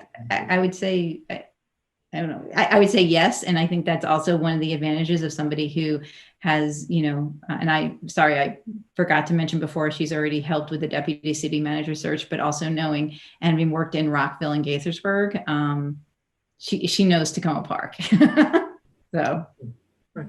Thank you. Yeah, and I can't stress enough. She knows Tacoma Park, but she also, coming off of the prior city manager hire that she just did, she also knows the market, right?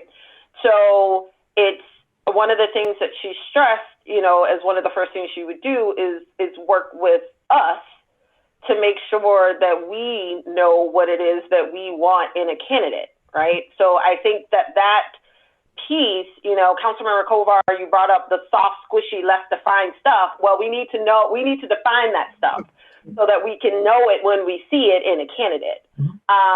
So I think that's going to be perhaps one of the most telling parts and the more complicated parts of the job, is at least trying to get us in a position to kind of define what we're prioritizing in a candidate.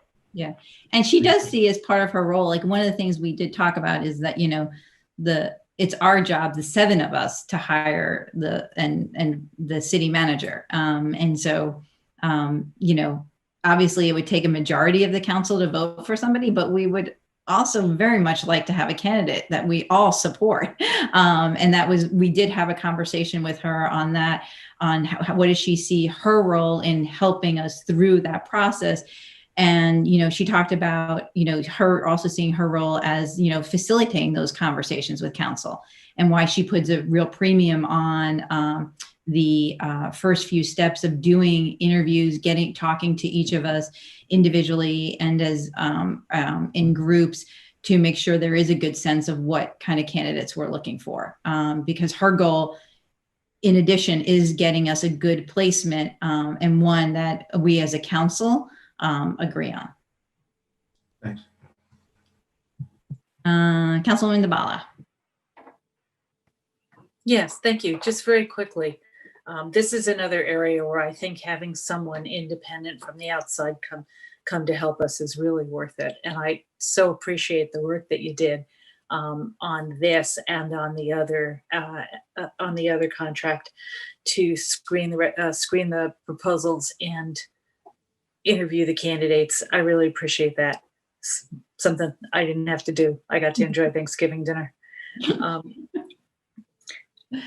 Couple of questions about issues associated with this, and also just to point out that I agree with Councilmember Smith that we need to start asking the question: not only does the firm have employees, staff that are Black and brown, but what about the ownership of the organization and the senior management of it? So just park in that thought, because I think that we should start asking that question.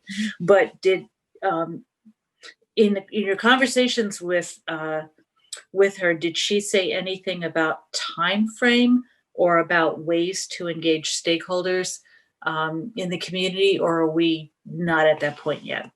Yeah, so if you look in the proposal, and we can circulate this, and again, I don't think I got it in actually. the contract, that the let's see, she was proposing, and again, we'll have this in the contract, December through kind of I guess mid-January, doing the candidate outreach and stakeholder outreach, developing the candidate profile. That would be similar to what we did for the police chief. You might remember kind of and we can send around examples of other cities, which is basically a profile on the city, detailed information about the requirements for the city manager.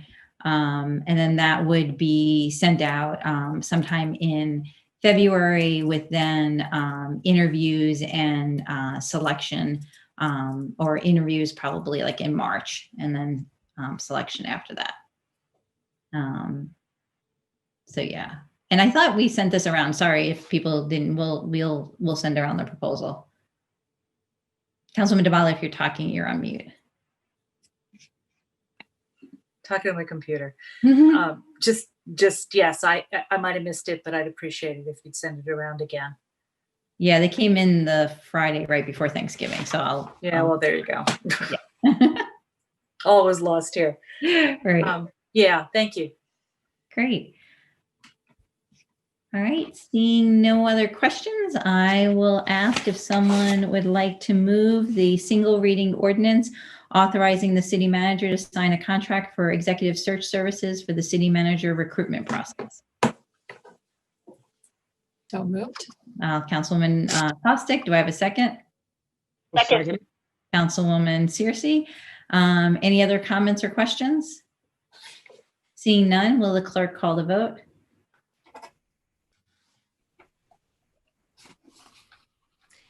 Councilmember Kovar, Aye. Councilmember DeBala, Yes. Councilmember Costick, Aye. Councilmember Siemens, Aye. Councilmember Smith, Yes. Councilmember Searcy, Aye. Mayor Stewart. Yes. Okay. Next, we have a resolution extending use of public and private space for outdoor seating, sales, and customer pickup. We did a work session on this prior to Thanksgiving, and I believe there was one suggested amendment. Let me just pull up here. the resolution by Councilman Costick. But otherwise, I think it looked pretty much the same as what we looked at the work session. Councilman Costick, would you like to talk about your amendment while I'm putting this up? Sure. Yeah, and I guess I can kind of give my overall spiel as well or ask my questions. I guess overall, I'm supportive of this resolution, and I think it's a good thing for us to move forward in continuing to provide this space and continuing to provide closure on Laurel Avenue. I think it's good in terms of supporting businesses. It's good in terms of supporting residents and providing additional public space. And it's moving away from a car-centric approach. So it's providing more public space for people doing people things rather than cars and vehicles. I was also really happy to see the positive input on the survey, and I've heard some very positive input on Laurel Avenue in particular, and happy to see that moving forward. I have heard kind of two concerns, and my amendment is addressing one of them. The amendment I am proposing is to change the final resolved clause so that it's similar to the resolved clause we had in our previous resolution on this. The current resolved clause is a little unclear in terms of exactly what council review will be happening. And so my proposal is to change it to saying that the resolution will sunset on September 30th, 2021, and the council will consider a new resolution based on information available at that time. So this just makes it a little clearer, and it also changes the time frame from June to September so that our businesses have a better sense ahead of time of what to expect over the summer.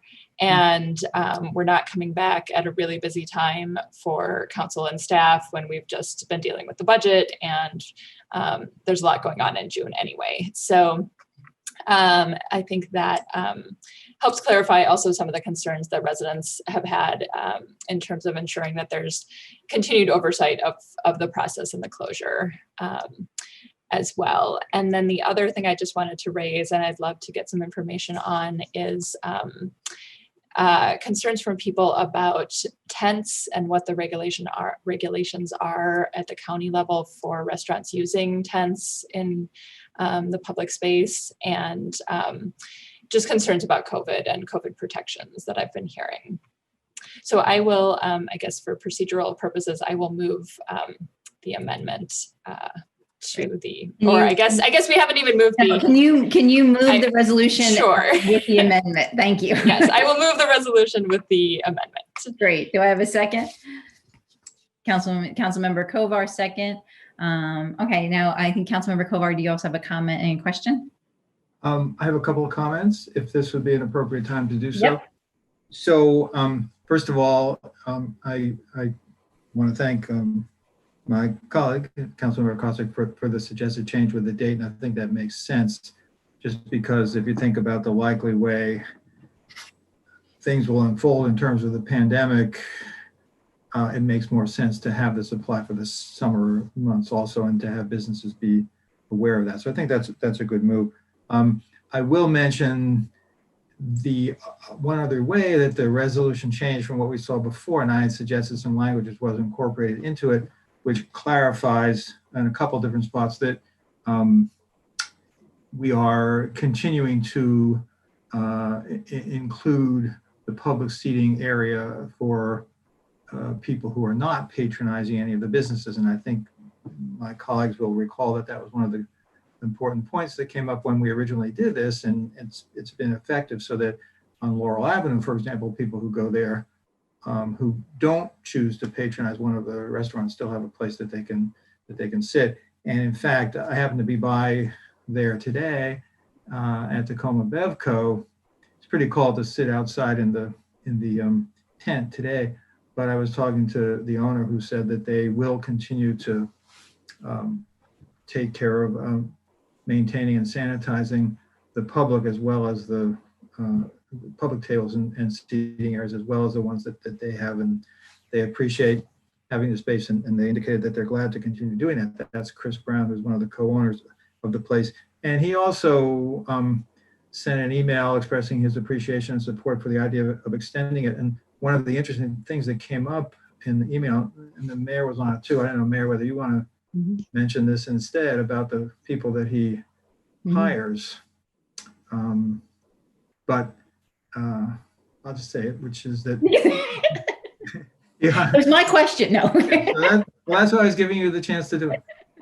The mayor asked this question, and I'm just reporting. But that a lot of the young people he hires are Tacoma Park residents or from right around the area, and I know that he's been very good about hiring people who are here locally. So I think that for all those reasons, this does make sense. And I know it applies to areas beyond Laurel Avenue, but that's the one where the biggest swath of territory is closed off or made available. I think it's an important part of it. So I do think it makes sense to go forward with this, and I support it. Thank you, Councilmember Kovar. And all joking aside, I think one of the reasons I did ask that clarifying question of Mr. Brown today was because I see that the streetery and the closing of it helps our community in a number of ways during COVID. It provides outdoor space for our residents in places that for people to go and to be outdoors safely. It is supporting our businesses. Mr. Brown mentioned that 30% of their revenue has come in just from those 7 picnic tables they have outside since June. In addition, it is supporting people who live in our community who have jobs, because he said the 5 people that they have who are able to work outside with those tables, those are 5 people he's able to employ because of being able to have that outdoor seating. And 3 of the 5 do live in Tacoma Park. And a number of them are people who actually grew up in Tacoma Park. And I know when we talked about housing issues and other things, we have conversations about making sure that people who grew up here or want to come back here and have jobs and be able to live here. And Tacoma Beverage is one of those businesses that is also committed to doing that. And so I see having continuing the streetery as providing us with many benefits in our community at this time. So with that, not seeing any other hands, the resolution's been moved and seconded as amended. I will ask the clerk to call the vote. Councilmember Kovar, Aye. Councilmember DeBala, Yes. Councilmember Costick, Yes. Councilmember Siemens, Aye. Councilmember Smith, Councilmember Searcy, Aye. Mayor Stewart. Yes. Great. The next resolution we have is a resolution removing the HCD director position from the hold list. And I think I will turn over to the city manager for this one. All right, and let me know if my internet's going in and out, and I'll try to turn off my video or do something else that would get me in there. We discussed this at the last meeting. I'm asking that the HCD director position, which is on the hold list for the January through June portion of FY21, be taken off so that I might try to get somebody in the job before budget season. It's a position that is badly needed in the department. This department has the most obligation for handling the COVID-19 fund, requires an enormous amount of coordination. It has financial and legal and personnel matters that are involved. And there were a number of pieces of information that I've shared with council, both in the last work session and separately, but I'd like to highlight a couple pieces of information that people had requested. One was just a clarification about the full cost of the position. The position somebody would be hired in the $108,000 to $126,000 range. That's the range for that position. The benefits, which are largely health benefits, could be small depending on what they choose, but it could go up to $53,000 if they have full family coverage. And so those are things that we cannot predict. I believe about $180,000 total with you talk salary and the benefits were put into the budget. That was before the increases were put on hold for the salary, which is why this would be a little bit lower. What I'd like to say with that is that it's not paid as much as a comparable position in Montgomery County, but it's also a position that financially pays for itself in the oversight of the activities, the legal activities, the financial activities, and really managing this complex situation. A number of people have wondered, couldn't we just get some lower level persons to work in the department? That is not something that would be helpful. The managers there do not have the capacity to bring on and train staff as much as there are so many people that need help. You have to have somebody who has the connections with the county, that knows how to do the various associations with the various agencies in an effective way. And so it's just not something that we have the capacity to do right now. Our managers, all three managers in that department are working managers. People have a tendency to think when somebody has a title manager that they sit at a desk and sign some papers. That's not what these people do. There was at least one of them did not have a Thanksgiving because of the work that's required here. And so we have to have an understanding that in Tacoma Park, part of the reason that we have very few staff actually, which means that the proportion of managers to other staff seems a little high, but it's because our managers are doing so much work. It's not just high-level administrative work. Century ago, Black college campuses around the nation, then they weren't. Somebody's on the, that was. In any event, what I'd like to ask is that you support taking this position off the hold list. I went through where we stand in terms of other positions, pretty much on the hold list. I think some will come off and some won't when you address them in January. But there's certainly funds for this position. And I do believe that it will, in the long run, be financially important and save money for the city. One of the things that I mentioned earlier too was that our planning our planning staff have been getting a lot of grants. There's management of grants and how that works, and we want to keep getting that. We do have an enormous number for us of planning activities coming up with a variety of development projects. We certainly need some oversight about how this all works together in our community and in our city government. I ask that you support this position. I think I've answered the main questions that were raised. I do know that there was a suggestion of trying to ensure that there would be reporting out on some of the expenditures of COVID funds. That's a requirement of me. And I take it very seriously. I want to move that quickly. I do think some additional help would, as a director, would help me on that. I can answer any questions that you have, but I hope you support this position.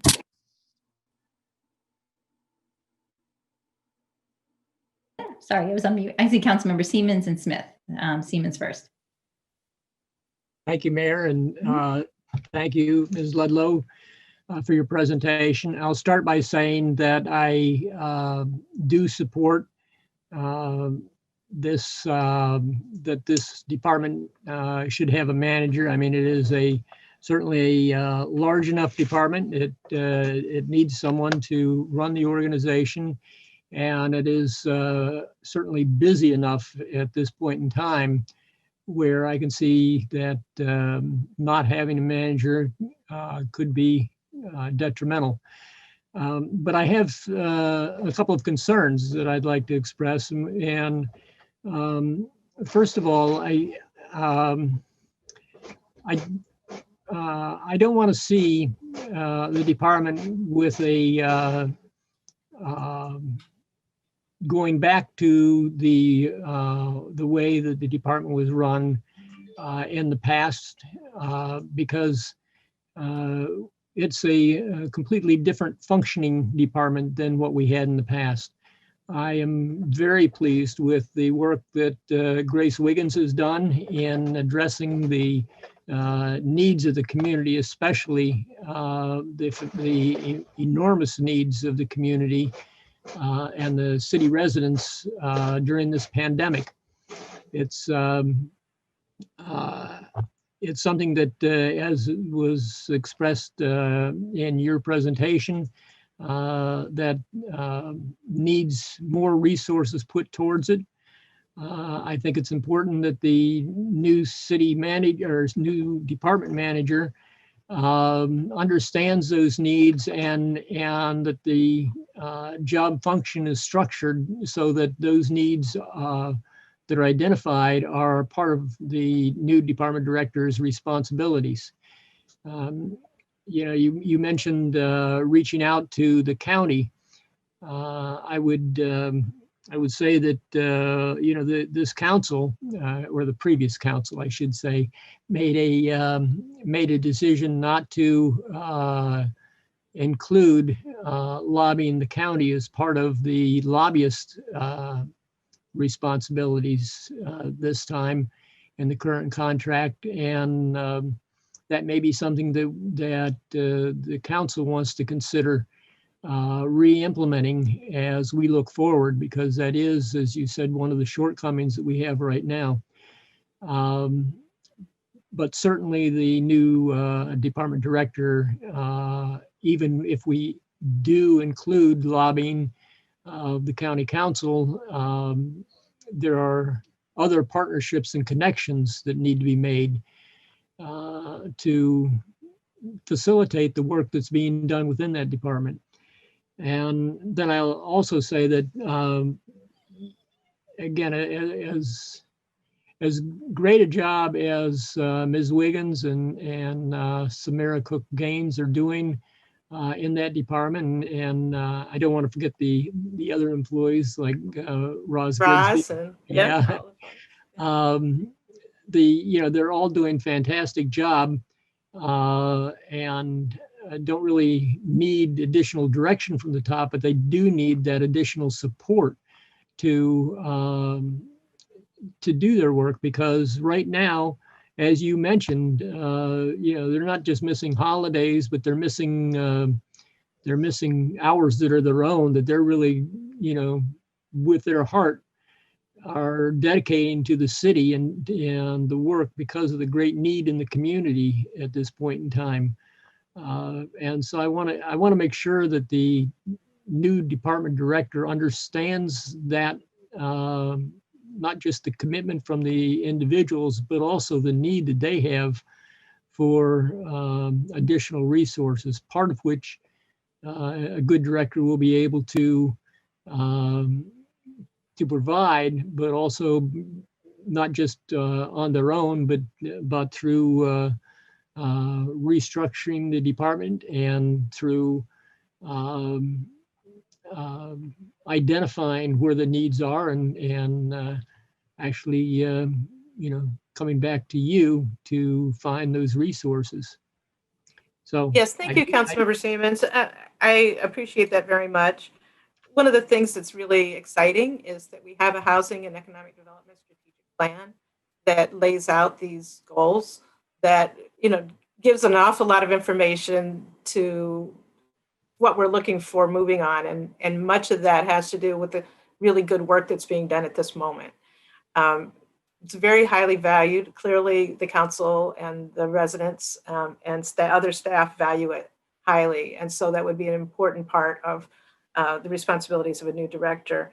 When I mentioned the county, I wasn't necessarily talking about lobbying, but just the interconnections with the county agencies that are so essential to making sure that we get our services and we get or that there can be partnerships in areas where we may not have the funding, but we can get it directed to the right place. And as you say, somebody that can identify where there's some gaps and find some ways to fill those gaps. So Yes, looking and forward to that. And lobbying always helps. Thank you. Yeah, thank you. Councilmember Smith. Thank you, Ms. Ludlow, for the presentation. You know, initially I was 100% supportive of taking this position off the whole list, but you know, in thinking about it, getting a couple emails from residents, I have to ask the question: what would happen if we don't fill this position and we just use the money to help with food insecurity right now? Because, you know, for the next 90 days, there isn't going to be any support from the federal government for food insecurity. Organizations that, like my friend and colleague, Councilmember Siemens, he's part of with Adventist Community Services, they're having difficulty keeping up with the demand of food insecurity in our community. What would happen if we just pushed this position off for, you know, maybe 4 months, 5 months, and take this money that we are budgeted to allocate for this position and just put it into food insecurity right now? I mean, could you live without this position for another 4 months? I know it's important for the administration because of the budget, but it's also, I think, critical to make sure people have food on the table. And the demand I'm seeing is just it's just heartbreaking. No, I appreciate that, Councilmember Smith. As I mentioned during the quarterly report, at this point, we essentially have the full amount of the COVID fund to spend, providing we get the check back from the county. So we're getting all that reimbursed. We have those funds available to do food, and we are actively involved in food, providing food and assisting folks with food. One of the things that we are in a difficult situation with is that money is not the most important thing. Every single activity that we're involved with takes hours of staff time. And it takes the knowledge of the connections, because somebody who's got a problem, it's not just that they need $1,000. They might need $10,000. They may, just for rent, they've got some mental health issues. There's got some problems with somebody that's an undocumented family member, a variety of things. So it takes people, it takes coordination. And so the issue that we have primarily is that we need the time to provide that sophisticated coordination. I will tell you that I don't know if my managers will last through budget if they're also doing the work that they're doing at the moment. And I just feel really strongly that I don't see a capacity to doing that work. And so do you see Ms. Williams' workload, not in the day-to-day stuff that she's doing, because I don't see that changing, but what do you see shifting for her? Because right now she's everything for housing and community development. She's the one that is answering the calls at 1 a.m. When residents need support. She's the one that when landlords are trying to charge illegal rents, she's out there trying to fight it. By bringing in this position, how do we take some of that off her plate? So I think thank you. I think there's a couple points. One is that there's an enormous amount of need for personnel management. That takes time, that takes coordination. There's the documentation. One of the reasons that the quarterly report was not presented 2 weeks ago was because there was a glitch with one of the entities that we had a COVID related, we needed to get an invoice from that was a COVID related activity. And there was a problem with that. And so it took an enormous amount of coordination to get that and to document it through our finance department. There's a number of activities that there's some wonderful agencies that are working to try to get a food hub in Tacoma Park or a variety of things. And some of those may continue with Miss Wiggins and some may continue with someone else, but it's something that it needs dividing the load a little bit could be useful. Some of the legal cases that come up are things that don't necessarily need to be taking her away from some of her other tasks that she's particularly talented at as well. So it's a dividing and lessening the load, and it would be lessened. I just finally would like to join Councilmember Siemens and make sure the direction of the department does not change. Because I've seen it before Ms. Wiggins and now with Ms. Wiggins. I don't want to go back to before Ms. Wiggins. Okay, thank you. Thank you, Councilmember Smith. Councilman Duvall. Yes, thank you. I agree also with the direction that was outlined by Councilmember Siemens, and I think he put it quite well, so we won't do that again. And I thank you, City Manager, for addressing a lot of my questions tonight. And as you all know, I've been reluctant to do this. I'm very mindful of the fact that we created this brand new urgent program, COVID relief, and handed it to an existing staff. And so I want to support them in whatever is the best way possible. And it wasn't so clear to me that this was the best way possible. I had some of the same questions that Councilmember Smith outlined about what if we put it into food money? What if we put it into lower level staff?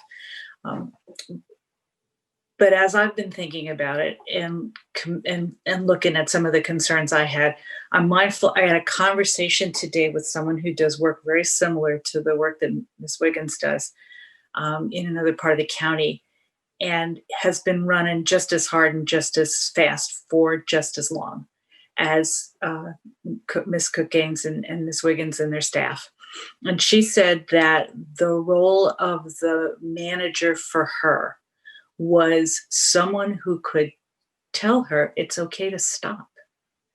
And that really, really hit home for me, that there was somebody backing her up that was focused just on her and her staff and able to back her up in the work that she's doing and help her to take the time that she needed for herself. And I don't think we can expect the deputy city manager and the city manager to do that. So, because of everything else that's going on. So I'm inclined to support this at this point, but I with the cautions that have been outlined by my colleagues, and with the hope that we can recycle some of the money that will be reimbursed into programs and maybe temporary staff to help once we get the bigger picture a little more under control. Thank you. Great. Councilmember Kovar. Thank you, Mayor, and thanks for the information. So we wouldn't really be even having this conversation now in the way that we are if it wasn't for COVID, because this is one of the positions that we've got on the hold list. And I think that the city manager is aware that one of my concerns is we haven't really come up with a way to sort of evaluate and decide when and how we would remove things from the whole list. The concept of the whole list, which I think is great, is that we're not sure what types of needs there will be over time connected to the pandemic. And so we want to make sure that in addition to the direct funding, the 600,000 plus that we set aside, which we may get back some of in the form of reimbursement, that we have the potential for other funds, and it's over $1 million that we put aside. But in terms of this question of how much we actually need or are providing, people have asked me what's the amount that we provided in food security, and Jared Smith mentioned that I get that when the staff are running around doing it, they don't have time to stop and, you know, say, okay, well, here's the amount, because they have to run to the next person that they're trying to help. And my sense is that if this position were to be filled, whoever got the job would be able to help in a way to coordinate and give us a better understanding of where the needs were and what we need to do. And so I guess the question I'd like to ask of the city manager is, can this person, once it's filled, will this person be able to help us evaluate what we're doing on COVID relief so that then we can have a better idea of going forward, whether we need to tap into the additional whole fund? Because I don't feel like I know that right now. Like if somebody said, or I can say there's over $1 million in the hold fund, roughly speaking now. Not over $1 million. It's not that much. Oh, you mean in the hold fund? Okay. Yeah, But I don't not know. for COVID, I don't know if we need to tap into it right now. Maybe we could.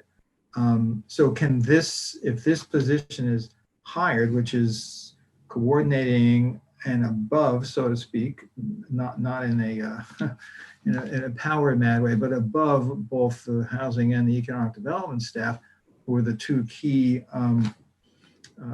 staff or key components doing this COVID-related outreach, can the senior person who's coordinating all of that help us to understand better what the need is so we can then decide whether we need to tap into the whole funds? That's what I want to understand, because we don't have that right now. So I think that there's a couple things. One is simply the workload does make it difficult. And if you are able to share the work and some of the administrative duties, a number of different people may be able to provide that information for you. Whether or not it's exactly the director, I don't know. But certainly there's an interest in getting that information probably before we actually have an HCD director on board. Mm-hmm.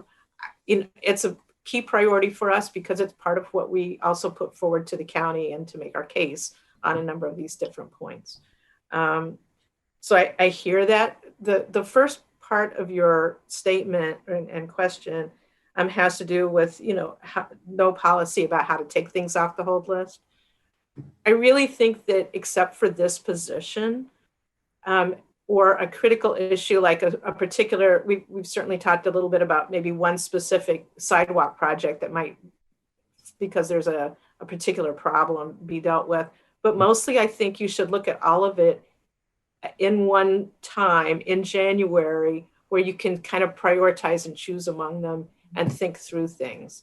I think it's better not to pick them off one at a time as I say, oh, something might be needed. I think it is a time I need to do that and request that because of the budget process starting. But I think in general, it's better to look at them at one single time when you can really talk through with your colleagues about where your priorities are. I think I'm actually saying the same thing, which is that I don't think it would be good to one by one just deal with these, right? So this job has come up and I understand your reason for wanting it to be filled. And like I may have written, I've heard from some people with concerns about sidewalks, but I don't want to start plucking those one by one. I think we need to have an overall policy. Right. We don't have an overall policy. And I guess my question is, will the person who gets hired for this staff be able to help develop that policy? Because right now, if someone asked me, do we need to spend $1 million or $10 beyond what we're currently spending? I just don't know the answer. And I certainly believe the person in the position will help give some good overview to the council so that you can help make some of those decisions. Okay. Councilman Searcy. Great. Thank you so much, City Manager, and I appreciate all of the comments that my colleagues have raised. For me, I think that this position is important for a number of reasons. Right now we have I don't even want to say a lot of staff. How large is HCD? It's very small at the moment. There's essentially 2.5 people in planning. There's 3.5, I think, in housing, and then Samira Cook Gaines is trying to hire an intern. She's a Lone Ranger. So one of the things, for me, and why I think this position is something we want to prioritize, it's because we need to work smarter and not harder, right? We're dragging people into the ground with the limited number of more junior level staff that we have. And I recognize that there's need in the community, but I also recognize that if we had a more senior level person in the HCD that could work to better make connections, not only connecting all of food, the various nonprofits that are doing food service and addressing food insecurity, but also how do we coordinate those organizations as well as county staff and other programs that might help us with better understanding the food needs in our community, as well as more sustainable approaches to addressing food insecurity in the community, right? And so right now, because Grace is giving out gift cards and Samira is going around handing out hand sanitizer, they don't have the capacity to do that. And I think that there's also this misunderstanding that we can just give money out to our local nonprofits who need it to deliver food, but it takes staff time and resources to get a grant together, get it out, get people to apply and monitor it. Yeah.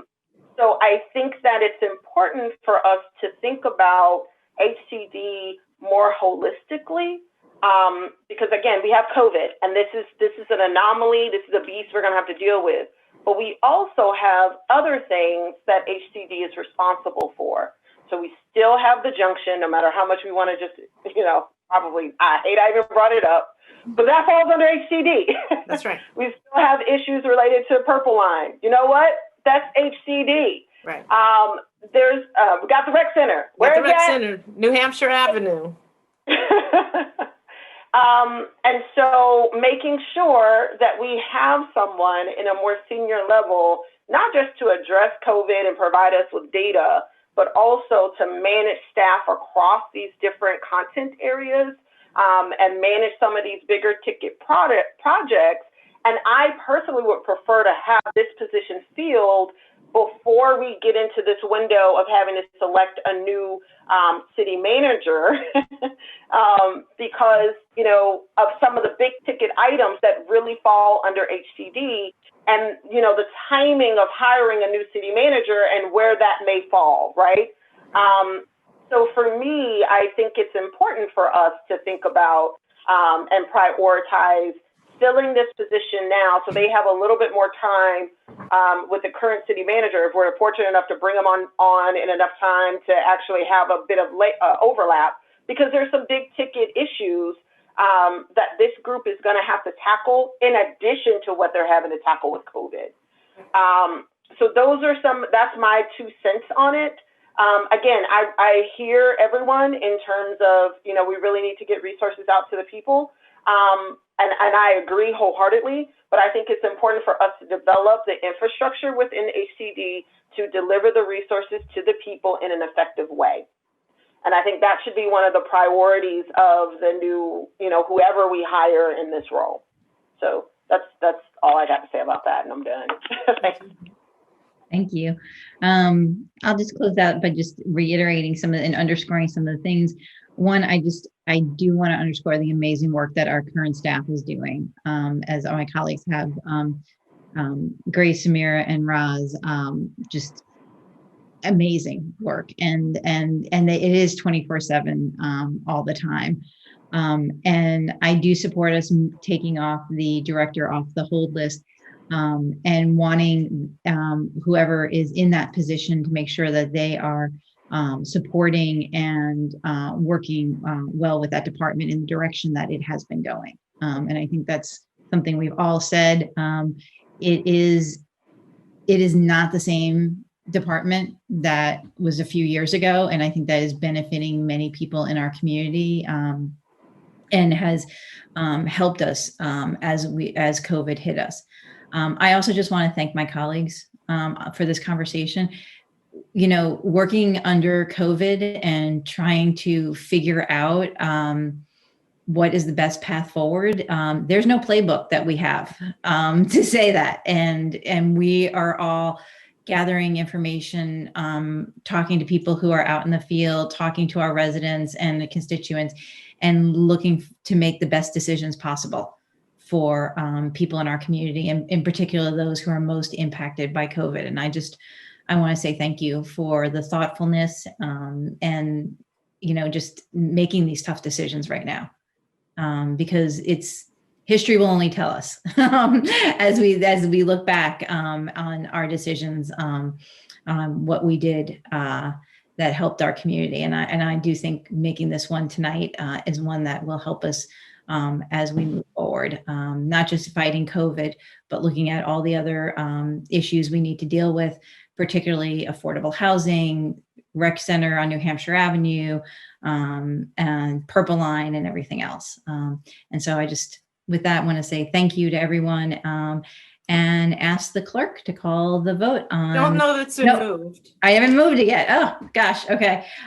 Who would like to move the resolution removing the HCD director position from the hold list? Councilmember Siemens, do I have a second? Councilwoman Sears. All right. Now, can the clerk please call the vote? Yes. Councilmember Kovar, Aye. Councilmember DeBala, Yes. Councilmember Costick, Yes. Councilmember Siemens, Yes, aye. Councilmember Smith, Yes. Councilmember Searcy, Aye. Mayor Stewart. Yes. Thank Okay. Our last voting item tonight is a single reading ordinance authorizing execution of a contract for tree removal and pruning at various locations. Would someone like to move the single reading ordinance? Councilman DeBala, Councilman Costick second. Any questions on this? Seeing none, will the clerk call the vote? Councilmember Kovar, Aye. Councilmember DeBala, Yes. Councilmember Costick, Yes. Councilmember Siemens, Aye. Councilmember Smith, Yes. Councilmember Searcy, Aye. Mayor Stewart. Yes. Okay, now we'll move on to our work session. The first is, as people will notice, moving forward, we're going to have in our work sessions just or actually no, like moving in January, legislative, legislative updates will be at the beginning of our meetings when session starts. So this will be the last time it'll be here in the work session. So Anne, starting in January, you get to go first, I promise. But we kept it here tonight, not to confuse things. So I will turn it over to you to kind of give us an update on things. Sure thing. Good evening, everyone. And I don't have a long list tonight. This is kind of the I don't know if it's really calm before the storm, but things are going to pick up like a whirlwind very quickly, very soon. We are expecting, there was a very, very strong push by leadership in the House, especially in the House and to some degree in the Senate, to pre-file bills for the session coming up. So what that means is that there's usually maybe about 100 or so bills that are pre-filed that we see before session starts, and they're the bills that are introduced on the first day of session. We are expecting several hundred bills to be pre-filed. I'm hoping to find out tomorrow, get a date at least by which we'll see them, because it is so many more. I think we're concerned that maybe we don't see them until very close to the end of the year. But that's going to be helpful to give us a leg up on stuff. I had explained the last time that the session is going to be largely virtual. Bill hearings will be virtual. One of the things to clarify, and we're hearing this more and more when we talk to legislators, the beginning part of session is going to be all bill hearings.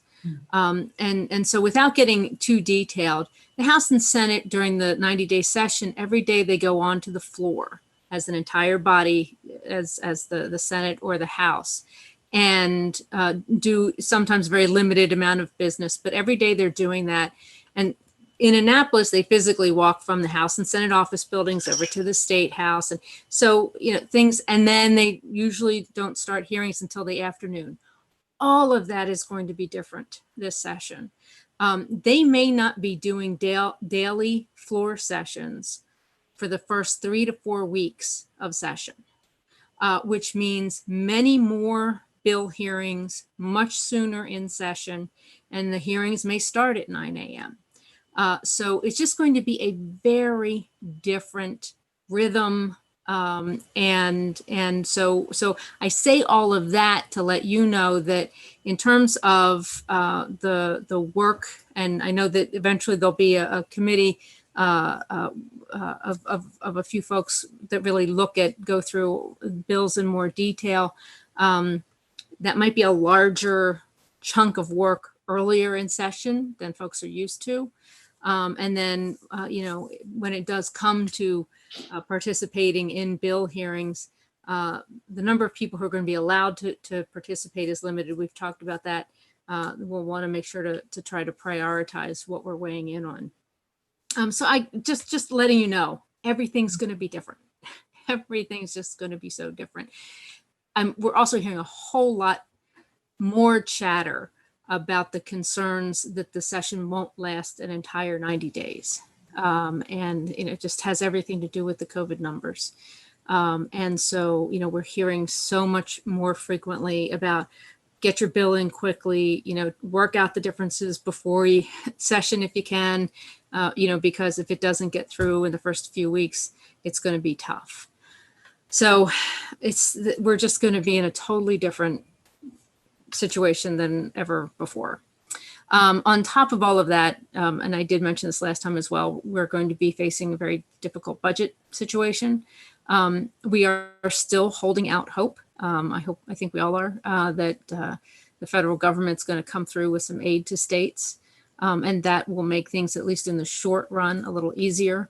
But there's just going to be a lot of focus on budget cutting and not passing legislation that costs anything. So between that, specifically COVID relief kinds of bills and racial justice bills, those are going to be the three highlights. We've got the delegation, the Montgomery County delegation hearings, priority bill hearings happening right now. Mayor Stewart testified last night, did a fantastic job on the bills that she testified on. There's a hearing again next week on some more bills. And then next week, we are also having the District 20 priorities hearing. That's next Wednesday at 7:30. Right, so it is 7:30, Mayor. Okay. On the website, it says 7, but we'll change it to 7, make sure it's 7:30. Okay, yes, it is 7:30, yes. Cool. That was the time that folks could do it. I think that we've talked a little bit about, and we'll talk more about the priorities specifically in District 20. We've talked about the police accountability bills we expect. We're still seeing quite frequently, news that we think sounds hopeful around things progressing with the Purple Line, with the settlement that has been reported. And we're still holding some hope, that feeling somewhat hope. I'll just say hopeful. I don't know if it's optimistic, but hopeful that some of the money that is tied up in the budget right now will be released. So that's moving forward. I don't know if you have any specific questions. There's so much going on right now. I think because of all the pre-filed bills, there are very many things that we're hearing about. There's going to be, attempts to try to fix some holes in the state sick leave law, things that have been highlighted because of the pandemic, like there wasn't an exception made for times of pandemic in terms of workers being able to take paid sick leave. Lots of housing related bills, eviction prevention kinds of things. You've been talking this evening about, different housing and food security issues. There's just going to be, it's going to be unique in a lot of ways. And I think that the city and the city council is well positioned, I think, to be able to take advantage of this opportunity that's in front of us to really highlight and make some structural reforms in a number of ways, whether that's police accountability or our housing laws, and some food insecurity issues as well. Great. Thanks, Anne. And I think, one of the things that we'll be talking to you about is moving forward with and figuring out a process for the city council. In years past, we've had a subgroup of the city council work more closely with our lobbyist to wade through all the bills that are out there and bring recommendations to the council. And so probably next week, we'll just reach out for a time to discuss what would be a good, given how, especially early on in the session, how heavy it's going to be, what a good process it is to identify what our priorities are. Well, we know what our priorities are, but identify what bills we want to weigh in on and things like that. So great. Does anyone else have any questions or anything? No, not see. Oh, Councilman Devala. Thank you. I just wanted to check in. You gave a very great overview, specifically about public safety and policing issues. What are you seeing in terms of bills? What are you hearing? What kind of hearings have there been so far? So there are going to be many proposals. Some will have very, common themes like, the repeals of leave or use of force issues. They're going to be, the bills are going to be different in, how far some of them go. We certainly hear that there is a great deal of support for repealing, as the city is in support of the Law Enforcement Officers Bill of Rights. There's a lot of pushback, and it's do you repeal and replace? Do we tinker and fix? There's a lot of that.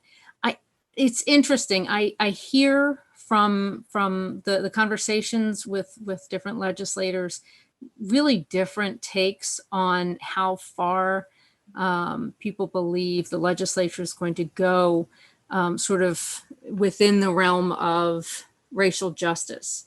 And so, I get an opinion from one legislator who's like, oh, they're going to pass a police reform bill and say, hey, we've addressed racial disparities and we're done. At the same time, I know that there are going to be at least, this might be a terrible underestimation, at least half a dozen bills trying to address racial disparities in multiple ways, when it comes to training of workforce, when it comes to some data collection, when it comes to funding for some pilot projects, all kinds of things. So there's a part of me that believes that, especially if we can get near at a full 90-day session, I think the legislature is going to take on a significant number of those kinds of bills. And so police reform is just a part of that. But again, there were the hearings that Tacoma Park was involved with. Oh, when was that? That was Jill.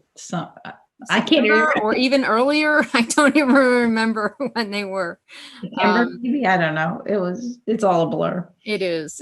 But they'll do hearings all again. Mm-hmm. I think we'll see there'll be kind of the leadership packages, but I think a lot of legislators will have independent pieces of legislation as well. I can tell you that some of the more progressive groups like the ACLU of Maryland have overall not been pleased with some of the drafts that were released earlier.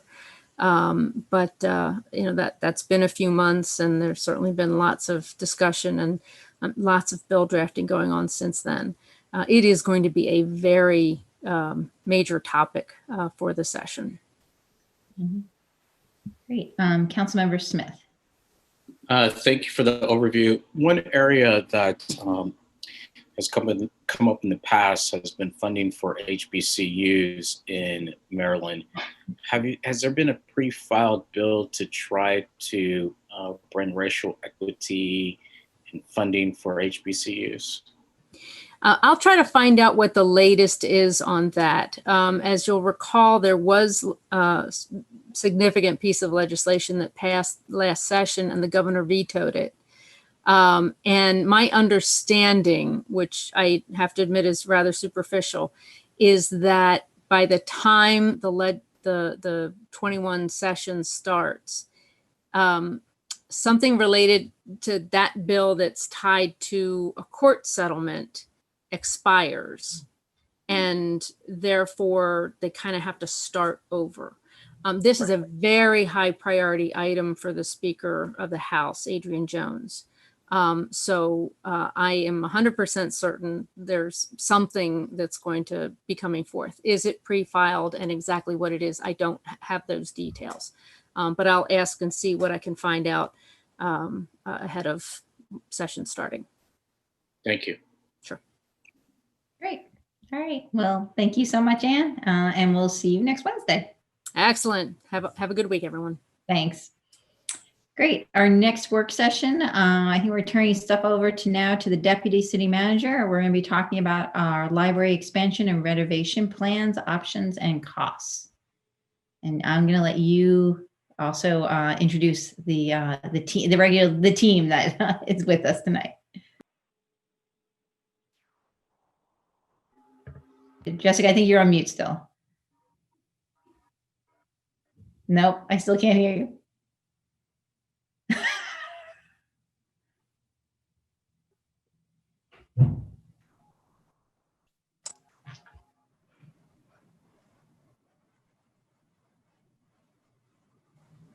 Not working. Gonna go out and come back?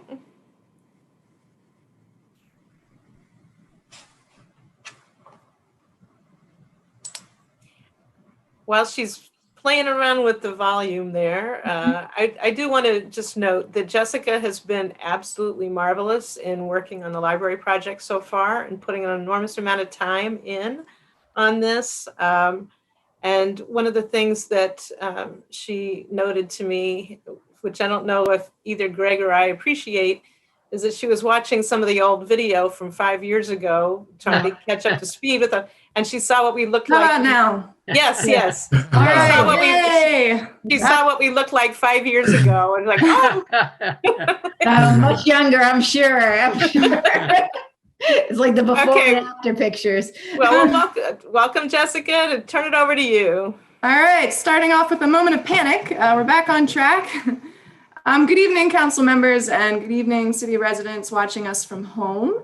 I'm very excited to present the update on our library project this evening. I am giving the presentation jointly with our RRMM architectural team led by Greg Lukemire. He's brought his whole team with him this afternoon. It takes a village to build our library.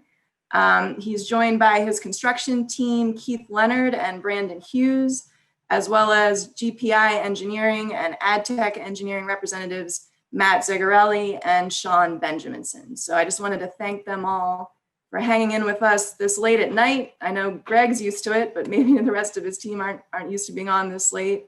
But we really appreciate all of the work they've done to advance the design this far, and particularly in the last few weeks, their responsiveness in answering the many questions that our staff has sent over. So let me go ahead and share my screen and we'll get going.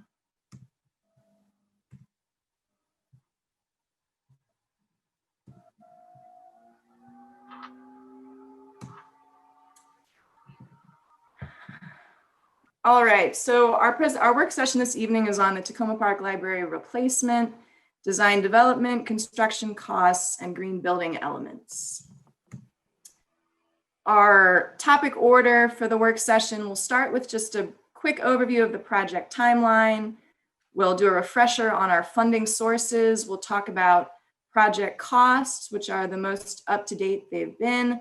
Then I'll turn it over to Greg and his team for the presentation of the actual design in detail, the new and improved design. Then we'll talk about our sustainability design options and their associated costs and next steps. So tonight's presentation is particularly exciting because of how far we've come. This has been a years-long effort. We knew as a city back in 2014 that we needed more out of our library.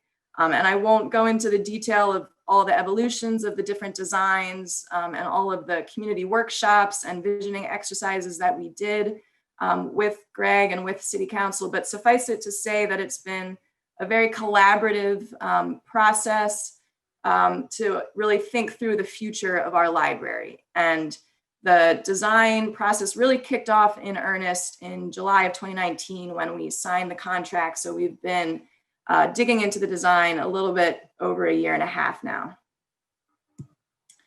Most recently, over the past year, things have really accelerated with Council's authorization of continued design work in April. In just the past few months, we graduated from the schematic design phase to the design development phase. So in September, we presented the schematic design to the Committee on the Environment, and their comments were very helpful. They challenged us to go a little bit further in terms of the green aspects of the design, and that was very helpful to us. Then Greg and his team presented the design development document package to us in mid-October, and that is over 1,000 pages of technical documents, including product cut sheets, plumbing plans, all the nuts and bolts. And so we've been over that in detail in staff workshops. We've also reviewed the construction cost report. Our sustainability manager, Gina Matthias, has reviewed the LEED scorecard. We also took a trip to one of our sister libraries in Germantown to get a sense of their finishes and architectural elements. And then our sustainability manager, Gina, also circulated the technical documents to a small group of what I'll call our local experts in green construction. We have a real brain trust here in Tacoma Park in terms of expertise in green building design. And they provided written comments on the technical documents, and then our staff also provided written comments. So all of this to say that we've been able to refine the design and we're very close to having a final design. And once we close out, so we're on the cusp of closing out the design development phase. We have a couple final design questions that we'd like to go over this evening. But once we move on to the next phase, we're very close to construction and putting the project out to bid. So that's an exciting place to be after, again, 7 years of thinking about this and a long time using a 50-year-old building. But of course, cost is on the forefront of everyone's minds, and we're going to start right off with that because it's going to drive our discussion this evening. So as of the end of October, with the estimate that Greg and his team provided, if you look at the first two lines there, which are really the core part of the project, the library building itself and the senior lounge and Mac Lab construction would cost combined about $6.5 million. If we add in the recreation department renovation and the group bathrooms renovation in the community center, which we think are also desperately needed, we get a total of $6.9 million. And we of course want to include a contingency for any change orders, which puts us at a total of $7.3 million. And I'll note that the base bid, so the $6.2 million, does also have a 5% contingency for any escalation in the materials cost and for the cost estimator design contingency. So you might ask, how are we going to cover that $7.3 million?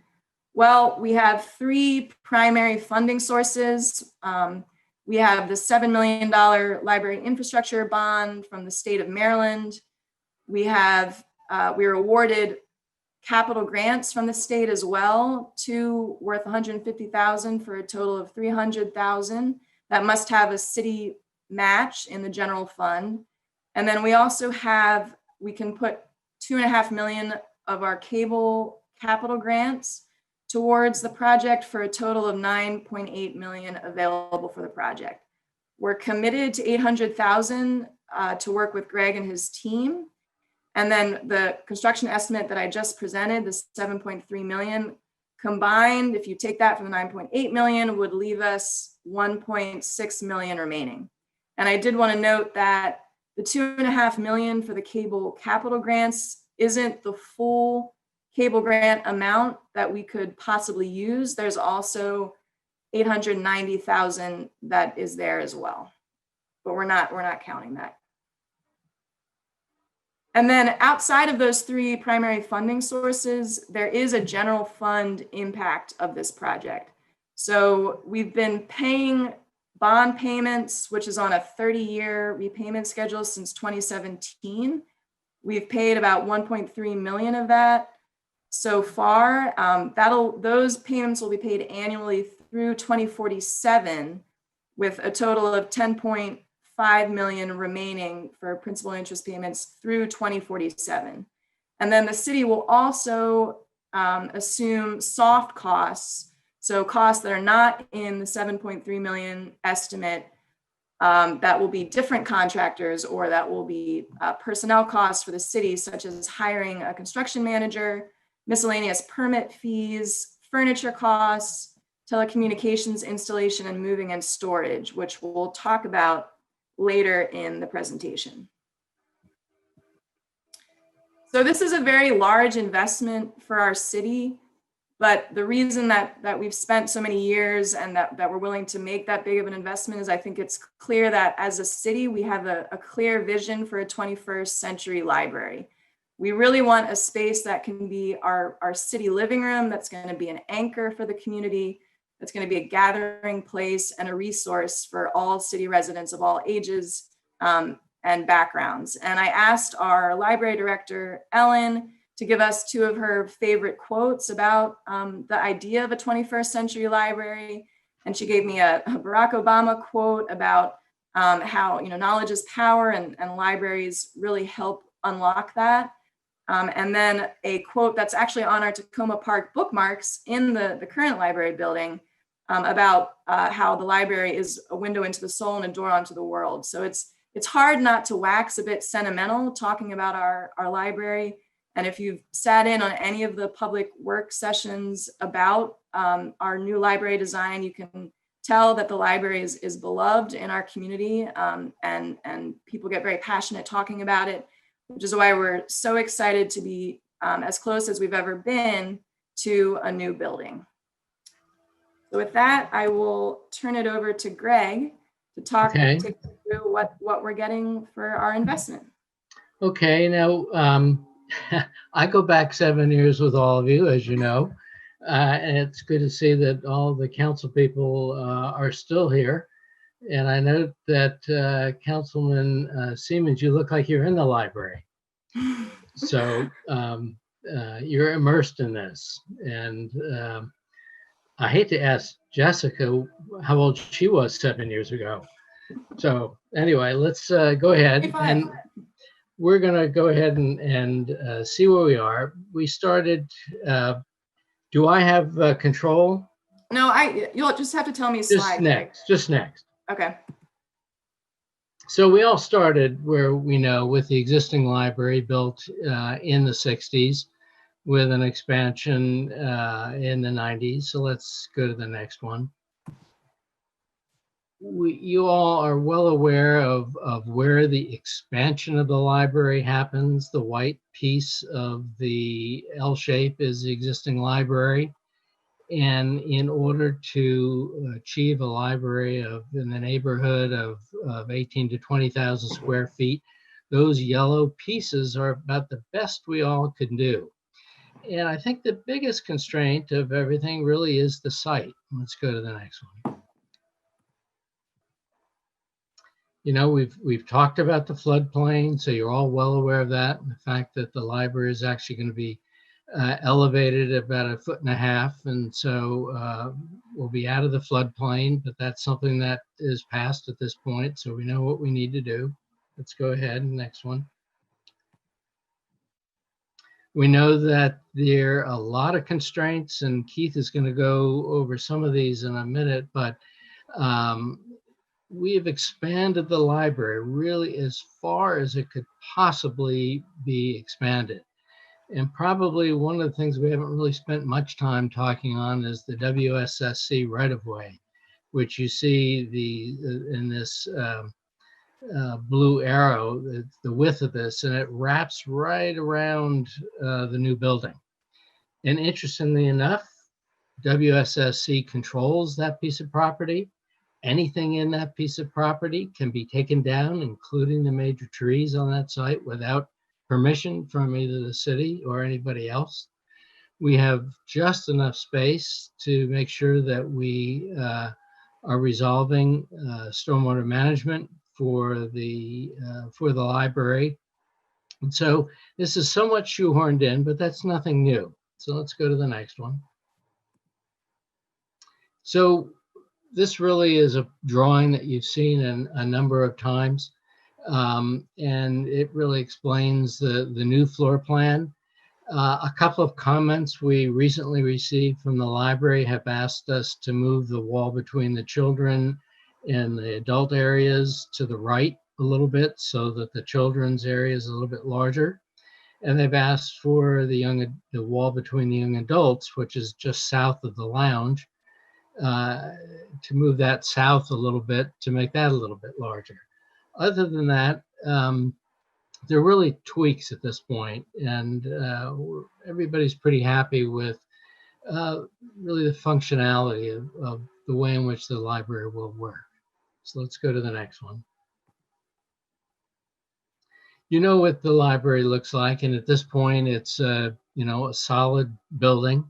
You really don't know what's going on inside, and I think one of the things we've talked about over the last couple of years is to make sure that those both outside the library have a view into the library and draw patrons in. Those in the library have views of natural light, and it becomes a healthy building. And I think that you'll see that we think we've achieved that. So let's go to the next one.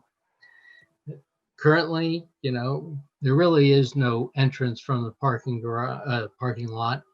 The new library design will actually have an entrance. You'll know exactly where you're going, and the library will hopefully be a lot more welcoming.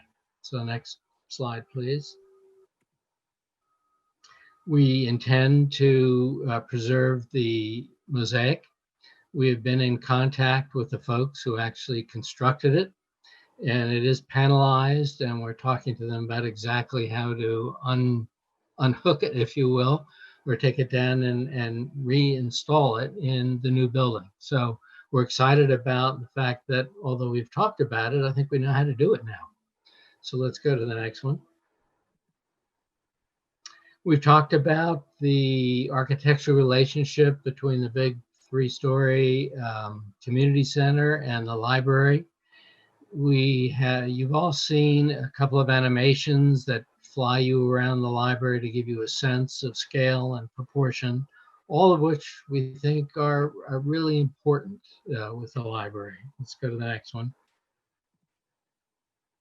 And we ended up at the end of schematics where you directed us to proceed with what we've called option 2, which is basically a fairly simple glass box integrated with some brick panels to provide some wall space, particularly in the children's area for the children's librarian.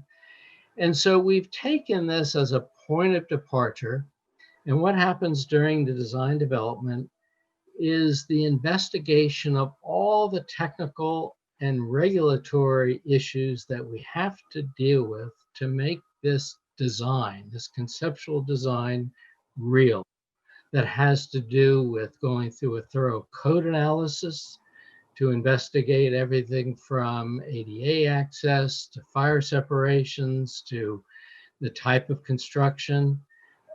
We have looked at exactly how this building can be structured.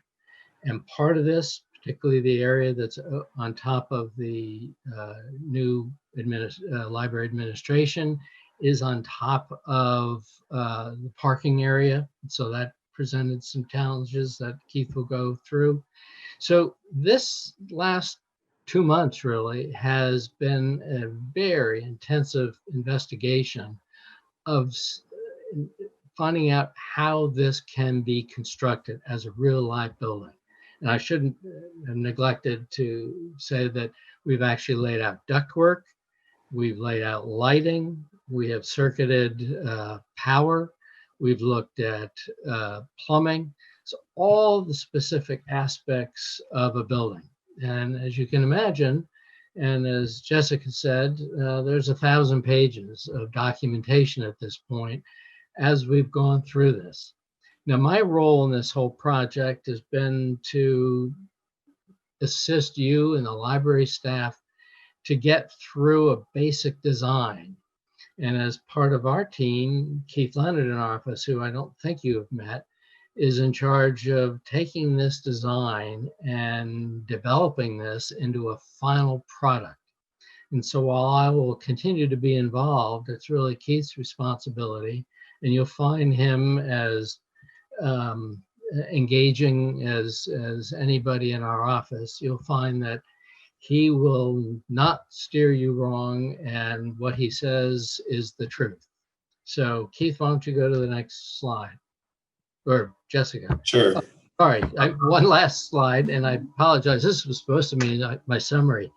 That, any building design is a combination of function, responding to a function. It's a response to the site on which a building is placed. It's a response to its context, architecturally and aesthetically. And it's a response certainly to the environment and energy that's used in a building. And part of our job is to take those four, in some cases, conflicting needs and try to balance them in the best way possible, listening to you as our client and listening to what your sense of values has been and what I've heard from you over the last 5 years.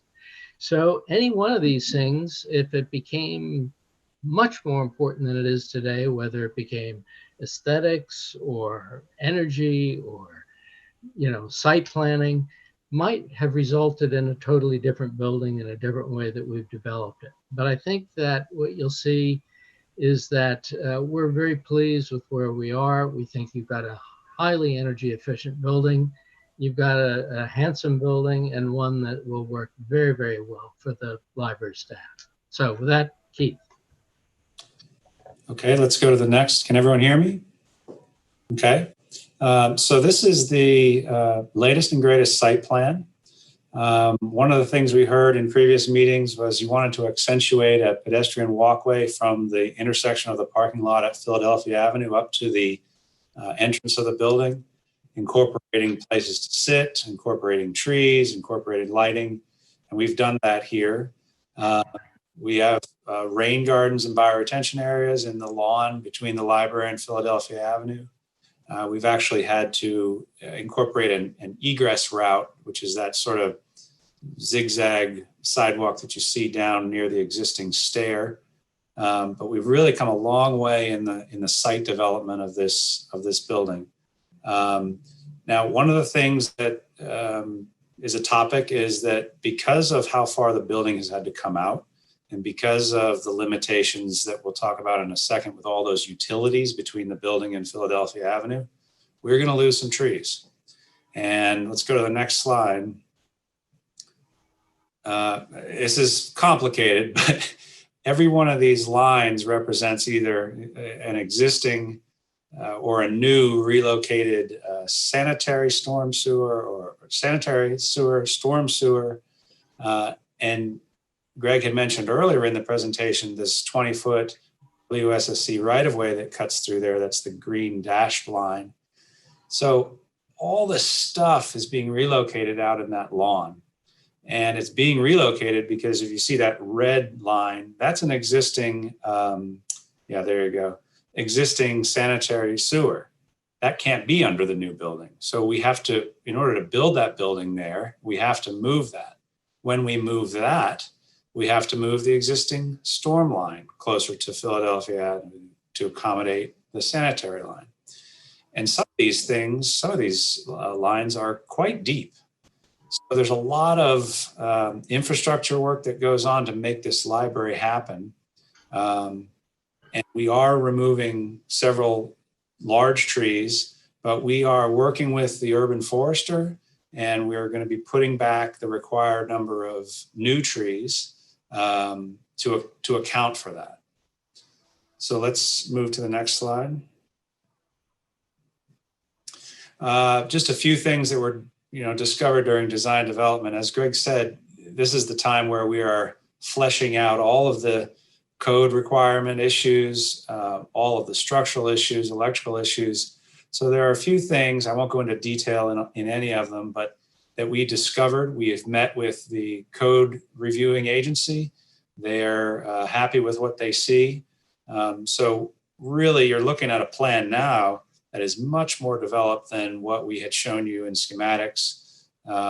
Everything is accounted for, and we're really ready to move into the next phase of construction documents. So next. One thing you might mention, Keith, is that just the 2-hour separation. Yeah, if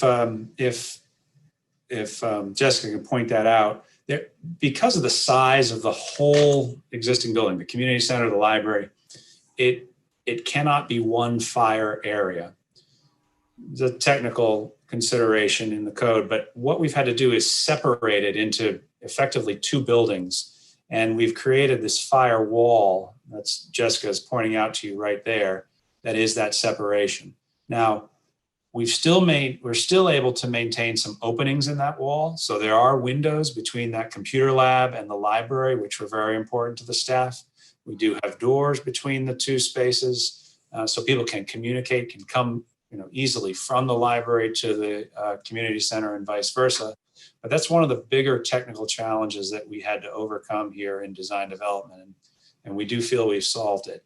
One of the other things you'll notice is the hallway that comes from the community center. It's the vertical hallway that leads to the library. We've had to create an egress door that is sandwiched there between the lounge and the young adult area. That's the door that leads to that zigzag sidewalk that I pointed out on the site plan. So next.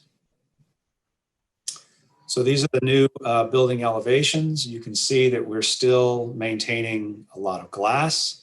We're maintaining, because we have a lot of glass and a lot of it faces south, we are tempering that with large overhangs and sunshades so that you have the views in and out, but you don't have that solar gain on the south side if you just had the glass fully exposed. We're still working with pieces of brick, pieces of glass. We're still maintaining the mosaic that you see there in the upper rendering, and just trying to get a building that is as similar to what we have shown you previously, but now we've developed all the technical issues. You will see that we've got a clear story, which is that area that pops up there in the middle of the roof. That's going to let light deep into the center of the reading room. And I'll show you some interior renderings in a minute that captures that. So very similar, but just more refined. Next. And we'll just show you some 3D renderings of the exterior. As we walk around, here's the main entrance. And you can see the program room is that large glass wall there. And then the children's area is on the right. We can go to the next slide. And now we're coming around the corner. You're seeing the corner of the children's room. You're beginning to see the bio retention area. You see this area out front, sort of a gathering area where people can meet before they go into the building. And you can see that we're, planning to replace as many trees as we need to. and the buyer retention area there in front of the building. Next slide. Again, now we're coming around to the Philadelphia Avenue side. You're beginning to see the curve. You're beginning to see the sunshades that we've maintained and the deep overhangs, the views that are very important into and out of the building. Next. And now you're looking from Philadelphia Avenue. This is the full curve that you're seeing. And you're beginning to see that mosaic on the east side of the building. Next. And here's a view from the top of the stair that goes down to the lower parking lot. You can see the lounge and the Mac Lab on the far right. It spans over top of that police garage. And you see that we've maintained that mosaic there on the left. A clear story is shown in the background on the roof there. So next. And I'm just going to run through a series of interior renderings real quickly, just to give you an idea of what this looks like. This is a view as if you were standing at the circulation desk. What you see in the distance there is the young adult area. And that door that the woman is walking toward, that's the door that goes between the library and the community center. Next. This is a view looking at the entrance to the children's room. Sort of an art display wall, place where you can do art installations and kids can post their work if they want. Next. This is a view of inside the children's room. Pretty exciting ceiling. We expect some of these ceiling clouds will be done in different colors and different materials to just give it a sense of whimsy. Next. This is the adult reading room on that curve that faces Philadelphia Avenue. So you get an idea of what the light is like and sort of the view out, how high the ceilings are. We really work to get the ceilings as high as we possibly can. I think these are 11 or 12 feet in this space. Next. Another view, this is as if you were at that circulation desk, but you've turned around 180 degrees. And this is the main seating area in the adult reading room. The study rooms, the two study rooms are off in the distance there. Again, high ceilings, and you begin to see the clear story that pops up in that ceiling. And Can you show that, Jessica? Can you point to that? Right there, yep. There's a better view in the next rendering, I think, of that. So let's go to that. There it is. So you get an idea, all this nice top light will be coming in. It'll also have large overhangs, so it's shaded and not glary. But again, another view of that adult reading room. Next.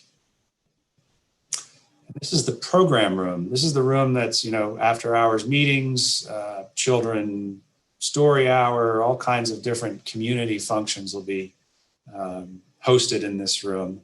And then it has this nice view out to the west there. Next. So, shown you all the exterior, we've shown you the interior, talked about our progress in terms of technical and code. I want to switch gears and talk about what this building does for the environment. Now, we know the building has to be new because of the floodplain issues. We know it needs to be one story operationally. We know we have a constrained site, but we are using the latest stormwater management techniques. We are planning to put photovoltaics all over the roof, very similar to what you have today. We are using a very energy efficient HVAC system with reduced fan speeds. It is the type of system that can ramp up or down based on the occupancy of the building, which is one of the things that contributes to its efficiency. And at the moment, we're 19% better in energy savings over a baseline building. We're actually investigating some strategies that we'll talk about a little later on to improve that, maybe up to as much as 26 or 27%. The mechanical system uses electricity instead of gas. That's based on your climate action plan. We use a lot of LED lighting. We control our plug loads. We have a lot of glass, so we have a lot of daylighting, but it's not glary light. It's shaded, and it's the type of light that you want to go to with a book. We use daylight harvesting, so when the sun is out, the lights dim. When it's cloudy, the intensity rises. That saves energy as well. We have a very tight building envelope, and we'll be working on tightening it through the construction documents phase. But at the moment, it's much better than code requirements, and we've minimized thermal bridging where needed. We use recycled materials wherever we can. We have not added any additional parking. We're specifying that the contractor must divert as much as 95% of all the construction waste from a landfill. We have water efficient fixtures throughout. We've reduced the water use over the baseline building by 40%, which is a really high mark. And we're looking at strategies that may go a little bit higher. Native plants and bike storage. So we've really dug into the sustainability aspects of things. It's an ongoing effort, and I'll talk about that on the next slide here. So at the moment, we're evaluating this using the LEED scorecard, and I think we've talked about the LEED system with you before. At the moment, we have identified 45 yes points and 43 maybes. And just as a marker, we're about 35 or 40% of the way through the technical documentation of this building. So these maybe points are all things that are still up in the air. A lot of them will begin to come down when we move into this construction documents phase, and they'll either fall out into no's or yes. We anticipate that probably about half of them will end up in the yes category, which would put us in a sort of a strong silver or low gold position. In addition to that, we're looking at a lot of other opportunities, I'll call them, that Jessica is going to go through here in a minute to help us get additional points. So I think that is your next slide, Jessica. Yes, it is. So I just wanted to summarize some of the public feedback we got and staff comments quickly. So as Greg mentioned, a lot of primarily from the library and public works staff, a lot of their comments were minor changes to the interior layout. So there are things like, we'd like a door here in the library staff area. They want more natural light for the cubicles in the center. So we're going to put potentially some solar tubes there. We'd like some of the windows to be operable where they aren't currently. The recreation department would like some more space, storage space. There's different product choices that we asked for in terms of the finishes. And then COVID-19 enhancements, we're going to add MERV 14 filters in the air ducts. And the recreation department asked for a customer service vestibule where they can serve through a window. So those kinds of things are minor design changes that fit within the package that we're being offered already, really without any notable cost increase. From staff and from the public, we did get a lot of feedback around energy efficiency in particular.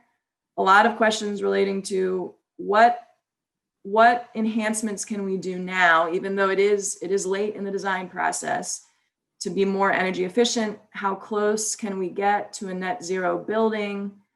And is LEED Gold attainable? So we're looking at all of that, and there's costs associated with it. It gets harder. We feel like we've harvested all the low-hanging fruit in terms of design decisions, but it gets a little bit harder, but we may be able to do some additional investments. So as part of those discussions with the Committee on the Environment and with other resident volunteers and our sustainability manager, a couple of, I'll call them more radical options came up in terms of sustainability. And even in recent weeks, we've gotten questions like, could we switch to geothermal? Why can't we do radiant heating and cooling? What if we took the utilities that are going to force the tree removal, and if we moved them out into the middle of Philadelphia Avenue? Why aren't we doing a gray water system? Those kinds of questions. All of these options are the cost we think would be prohibitive, and also some of these would require complete redesign of the mechanical systems and other systems involved. So there would be design fees associated with it, and there would be major project delays. And I think some of these would have required a commitment from us earlier in the design process. If this was a route we wanted to pursue, I think it would bring us pretty close to using all available funds, which isn't something that we want to do. But these are here to show that, we didn't hesitate to think big and to keep our options on the table and to think creatively, and we did consider these things. What we do think are achievable and things that will not require a major redesign, that work within the existing design that Greg and Keith are proposing, are these 5 items that were also endorsed by the resident volunteers that spoke with our sustainability manager. So the first 3 are assessments where we bring in a third-party observer to really test and double check our design and make sure that we've made it as tight as possible. And the commissioning agents would actually be with us throughout the construction process. So there's an accountability aspect there, and those are affordable, and we'll get recommendations that won't lead to considerable cost increases because they're within the existing design. The RTU unit upgrade is an upgrade for the VAV system that was recommended by our Public Works team and by our sustainability manager that we think is affordable, that will help us with the energy optimization category for the LEED scorecard. Similarly, we got a lot of feedback on how do you make the building envelope better. And we think that triple pane glazing will really assist with the energy optimization as well. And these lead to energy savings over the life cycle of the building.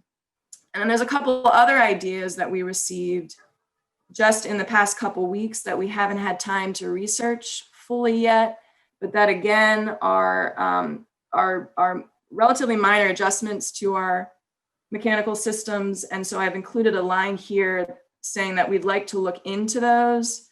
And so the total cost of this is $207,000 over and above the $7.3 million proposed. And so these are options before council this evening. And to give you a sense of the overall budget impact here, and here I'm going to bring in some of the future soft costs that we're going to assume as part of the project. So again, we have 9, and this is just one possible budget scenario. Is like there's a lot of balls in the air still, but these are still pretty good estimates. So we have 9.8 million available. Again, we've committed to 800,000 with our architects. Construction estimate without any enhancements that we're discussing tonight is 7.3 million. The improvements that I just recommended, or the services that I've just recommended to make improvements, are $207,000. And then that 10,000 in terms of the energy efficiency things that we're still investigating, I've put a placeholder of 200,000. But again, we don't expect those to be very expensive because they're within the existing design. And then the gray lines are the soft costs for the city. So we know that our telecommunications might be 76,000. We think that furniture and miscellaneous permit fees may be in the range of 400,000. Moving and storage, we have 100,000 placeholder, and our construction manager estimate is 180,000 for a total cost of 9.3 million, which leaves 498,000 in cable grants remaining in terms of the 2.5 million that we want to put towards the library project, but we technically also have another 890,000 in cable grants if we needed it. So this is just one budget scenario, but it gives you a sense of the full budget package that we're trying to put together. But this evening, the real question are the sustainability questions, because those design decisions have to be made in the next couple weeks to continue on our current project timeline. And Keith, I'll let you talk about that a little bit.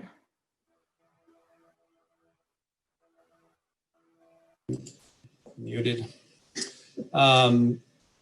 Assuming we had an approval into the CD phase at your next meeting, we believe that those documents could be complete at the end of March.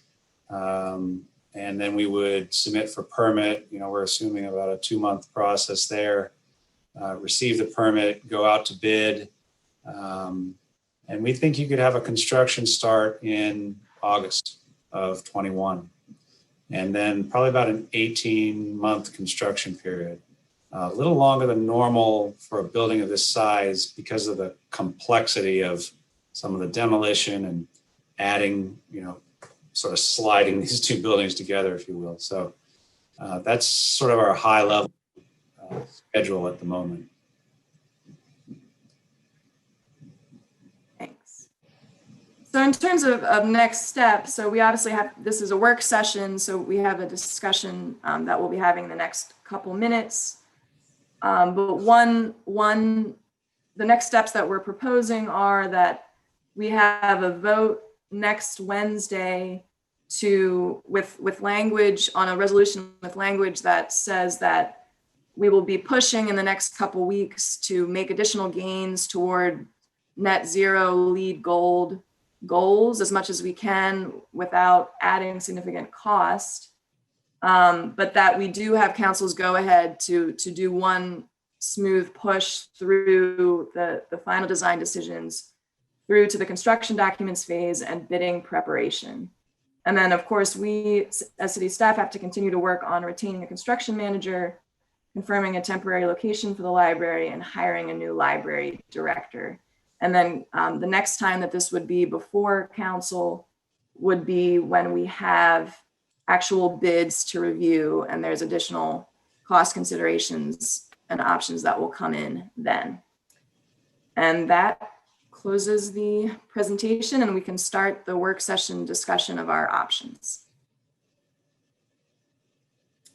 Great. Thank you so much, Jessica. So I'm gonna leave this up in case we want to come back to different slides. Okay. Cool. Great. Does anybody want to kick us off? Anybody have any specific questions? Actually, Mayor, if I can just mention two things very briefly. One of the things is that we did not include in this extra money for designing ad alternates that would specify not to build out the lounge area and complete the rec department. That would cost extra to design. And frankly, the amounts of money to do that as part of the whole project aren't that large. So I want to alert the council to these funds.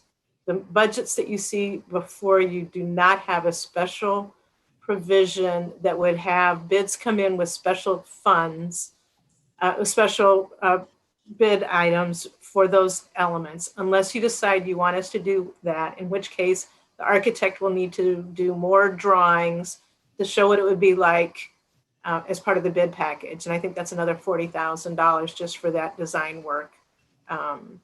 So I wanted to be clear about that. I also wanted to note that part of the reason that we'd like to move forward in a relatively expeditious fashion at this point is that we do have these cost estimates, and I am concerned as the pandemic comes to an end, that those cost estimates could really change.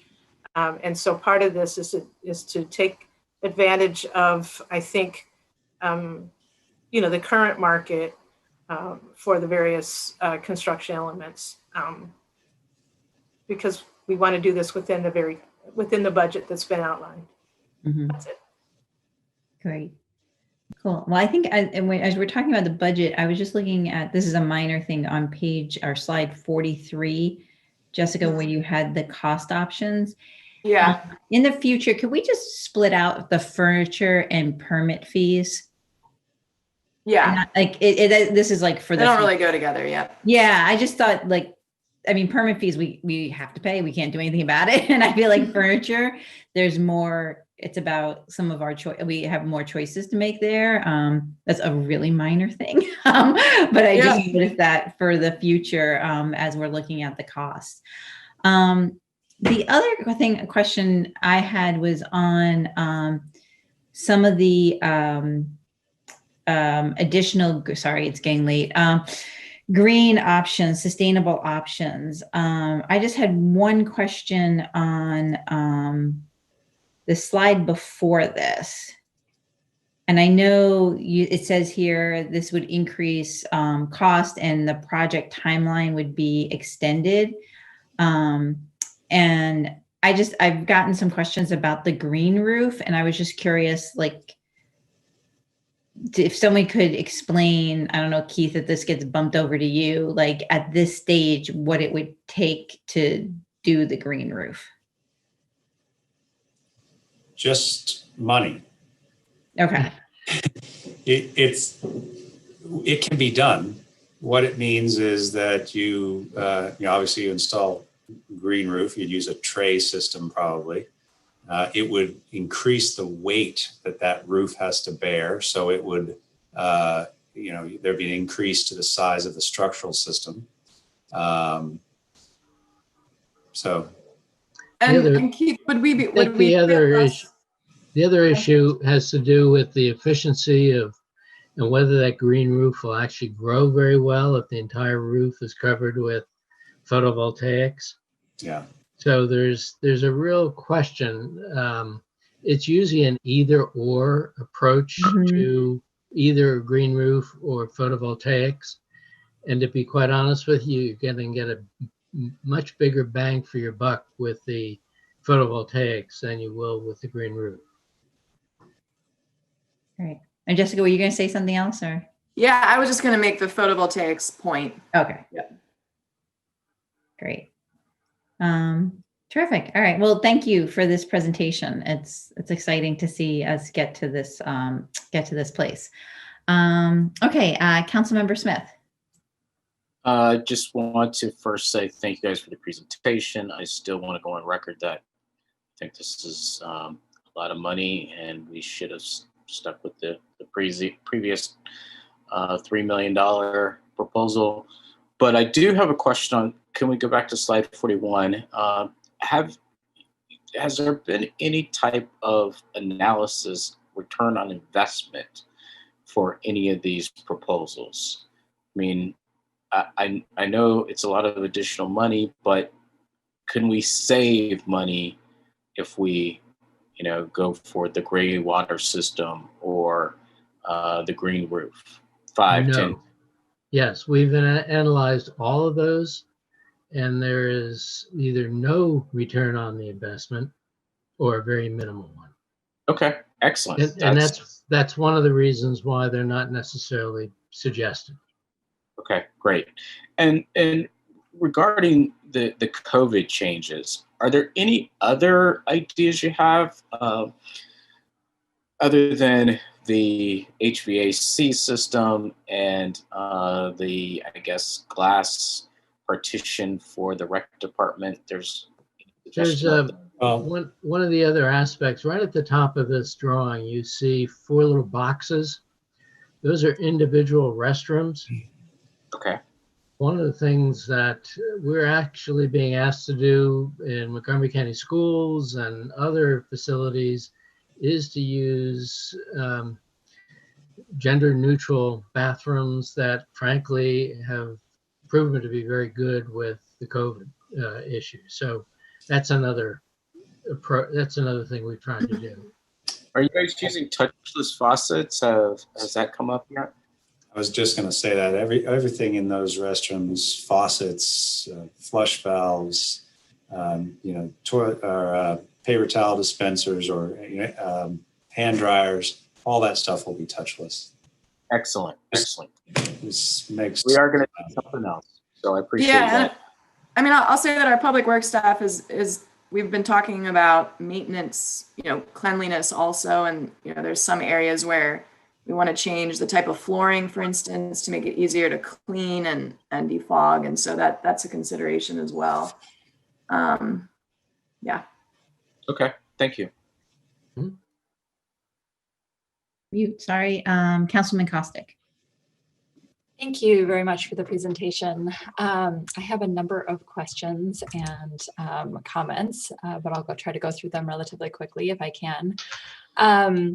First of all, I just want to say I think our library is an incredible resource for the community and will be even more essential post-COVID during COVID and post-COVID, as we start to try to mend some of the losses in education that our kids are experiencing, and some of the workforce development programs and education programs we'll need to build a stronger community in the future.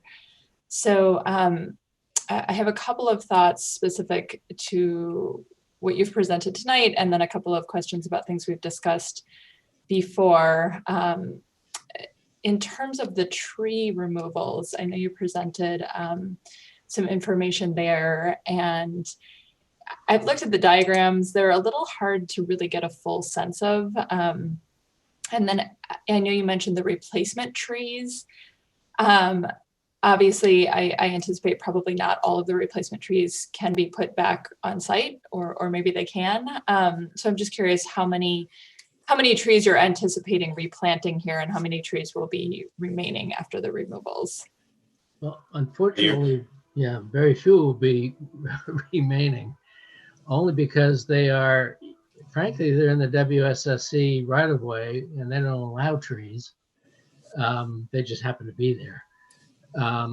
And because of the relocation of utilities, and I might ask Sean Benjaminson to explain a little bit of what's going on here. By moving all these utilities as close to Philadelphia Avenue as possible, we're making room for the bioretention areas and some tree locations that would be between the bioretention areas and as close to the building as we can, but we have to be within, I believe it's 5 feet of that right of way for planting. And we also had a long talk with your urban forester, and together with our landscape architect, and together they're developing a plan to replace canopy trees with the best kind of trees we can possibly use. So Sean, why don't you? Yeah, the actual proposed tree locations will be determined as we move forward in it. We want to make sure that when we plant a new tree, that we don't place it in a location where it'll grow and become cumbersome for maintenance, or impact an existing utility or other pertinence. So we want to make sure that it's a sustainable placement of that new tree. But yeah, the relocation of those utilities, the existing place, the impact for the removal and of the utilities, and on the trees is just, the trees will not survive that. I mean, you can see there's a green line going, tickling the edge of a tree right there. The big willow oak out there. It's just the root zones on those trees are so large that it just won't survive the impact of that utility relocation. Thank you. Yeah, I mean, I do wish that we were able to reserve and protect more of the trees. It does seem like it doesn't seem possible. And maybe moving forward, if some of the seeds from some of the existing trees fall in the locations where they're not supposed to be, we can not mow over them or something, and maybe we'll get some more. I guess my other question, or my next question, is related to COVID and the post-COVID environment. And I'm wondering, looking at the design before us, I see a lot of open space, and that's, kind of traditional for libraries, but looking at it from the perspective we have now, I think it's a little bit concerning, just, from such isolation we're in now. And so I'm wondering, is there, not just for COVID, but I think also for just future changes that might happen to libraries, if there is a movement towards more electronic resources or something that we don't foresee today, what kind of flexibility is built into the designs here in the building to kind of change around how the space is used 10 years from now, 15 years from now? Yeah, Jessica, could you go back to the floor plan, please? Sure. The one at the end? Yeah, that's fine. Okay. Yeah, that's good. One of the things that we spend a lot of time doing is to build an open space that's totally flexible. And what we've learned over the years is that we need to make room for not only hard copies of materials, but obviously electronics. And initially it was just computers, and now it's everybody's handheld device. So the library has got to make it so that anybody can use electronics really anywhere. However, one of the things we heard very strongly when we met with community groups in Tacoma Park was that hard copies of materials were really important. They went back and back and back and kept saying, we don't want to lower the stacks. We don't want to get rid of our hard copies.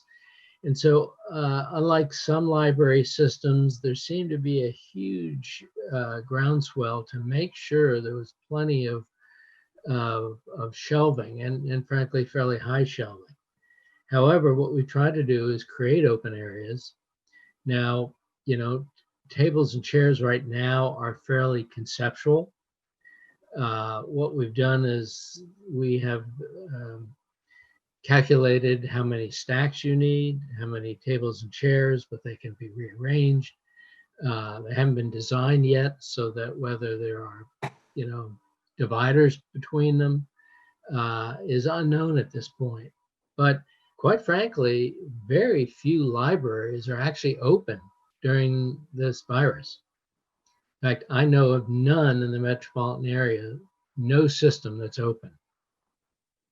And so what people are doing is they're making either appointments to come in for 20 minutes to look for something, or the staff is setting up in a tent outside the front door, handing out reserves. So this is really uncharted territory in terms of what COVID will do long term. You ever, or is there any architectural capacity to install sort of temporary, but also aesthetically pleasing walls that could be shifted around in some cases? I'm just thinking, another thing we hear from people is also that there's sometimes a lack of meeting space for small groups. And I do see some additional space built into the plans here, but would there be an opportunity for building in something more around some of those pillars or some of the other things there? Sure. None of the walls in this are load bearings. The little dots are the columns that hold up the roof. And so where walls are placed are immaterial from a structural standpoint. So yes, you could put all kinds of walls in this library if you wanted to. It would have no structural impact.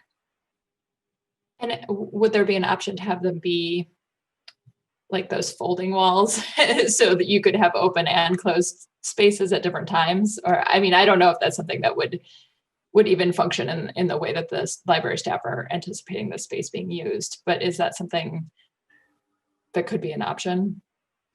It's probably an option. Whether it's a way people would use the space or not, I can't tell you. Okay. I think one of the keys, though, is that this is a very, very flexible space, the library.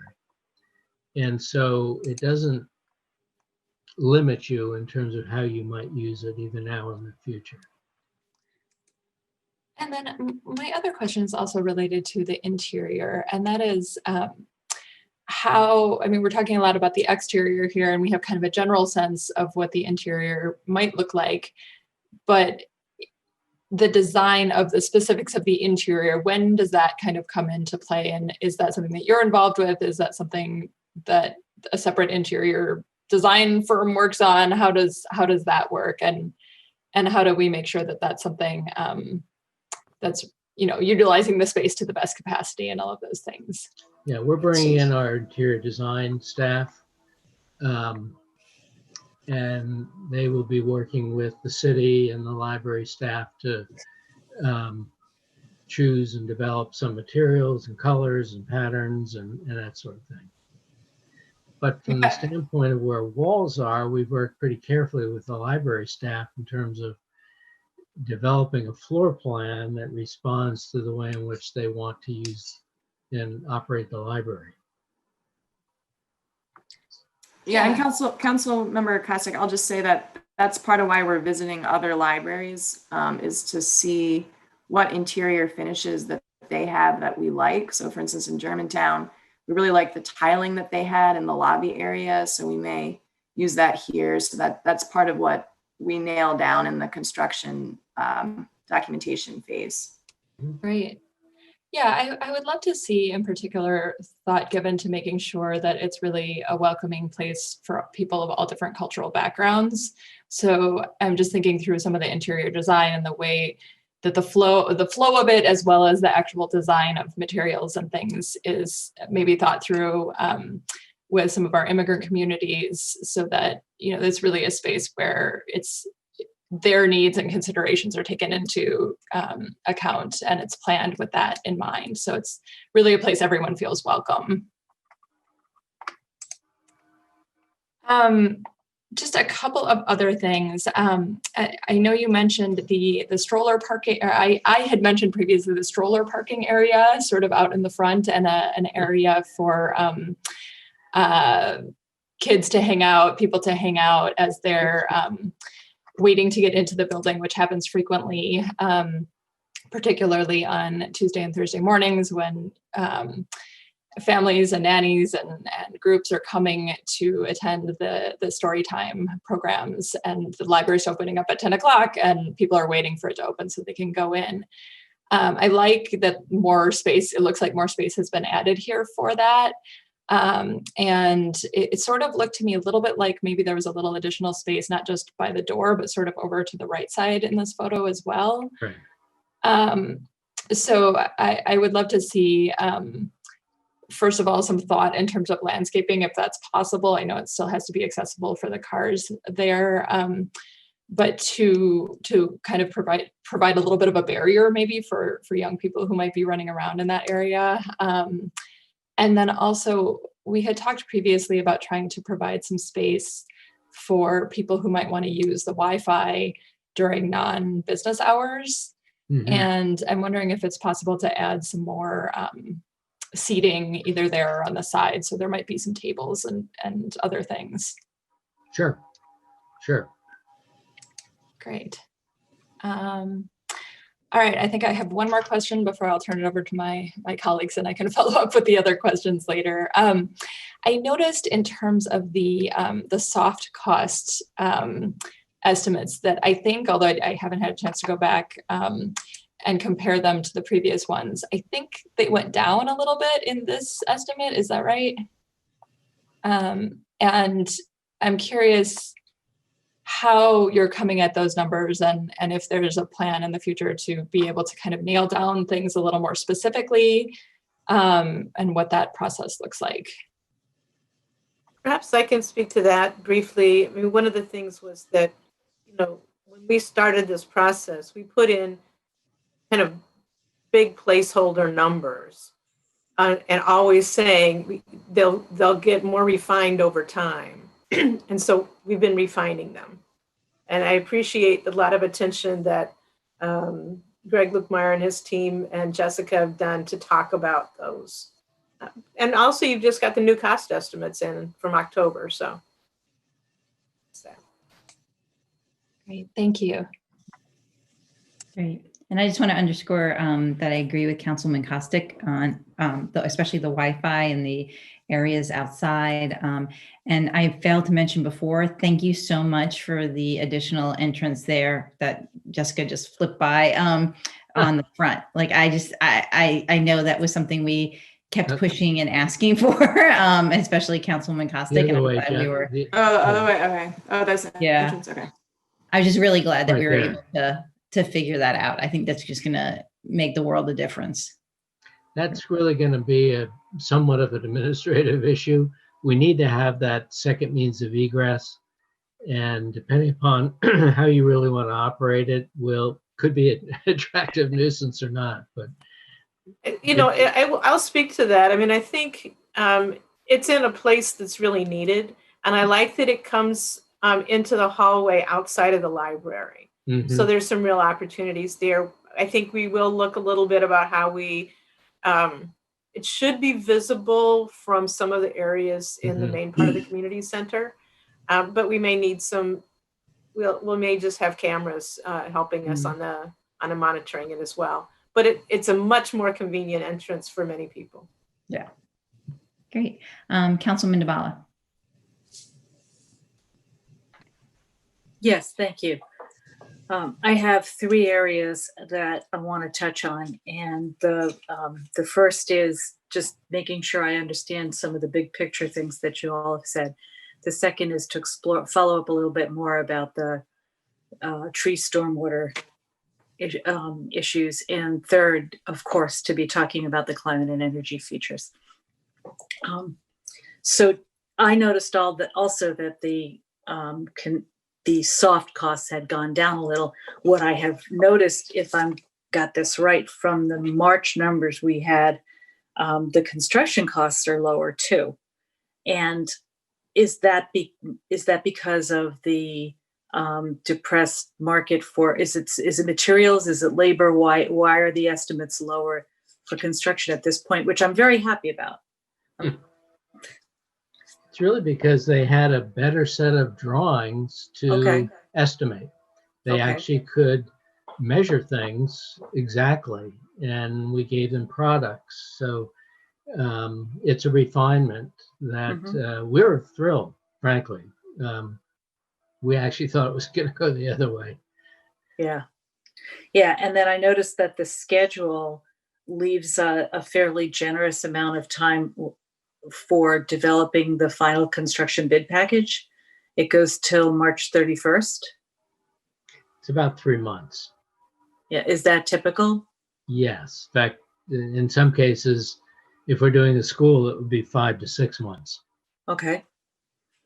And have your cost estimators thought about that as part of the development of that new cost estimate? Did they know that we were talking about this schedule? Yes, when they do the estimate, they ask us when construction will start so that they can talk to their suppliers and people they know and estimate, frankly, what they think pricing will be at that point to the best of their knowledge. Great. I'm very excited about this, and I'm very pleased to see all the work that's been done. And thank you to the Deputy City Manager for herding all the cats here. So the second area I wanted to follow up on a little bit about the roof, the stormwater, and the trees. Again, double checking. So I think I heard you say the trees need to come out because the building requires the utility lines to be moved. So the only way to fix that is to go back to the original footprint of the building, correct? And then that loses the extra stack space and everything that we were looking for in the first place.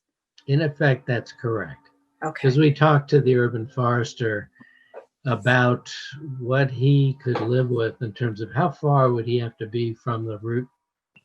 And we're almost back to the original building.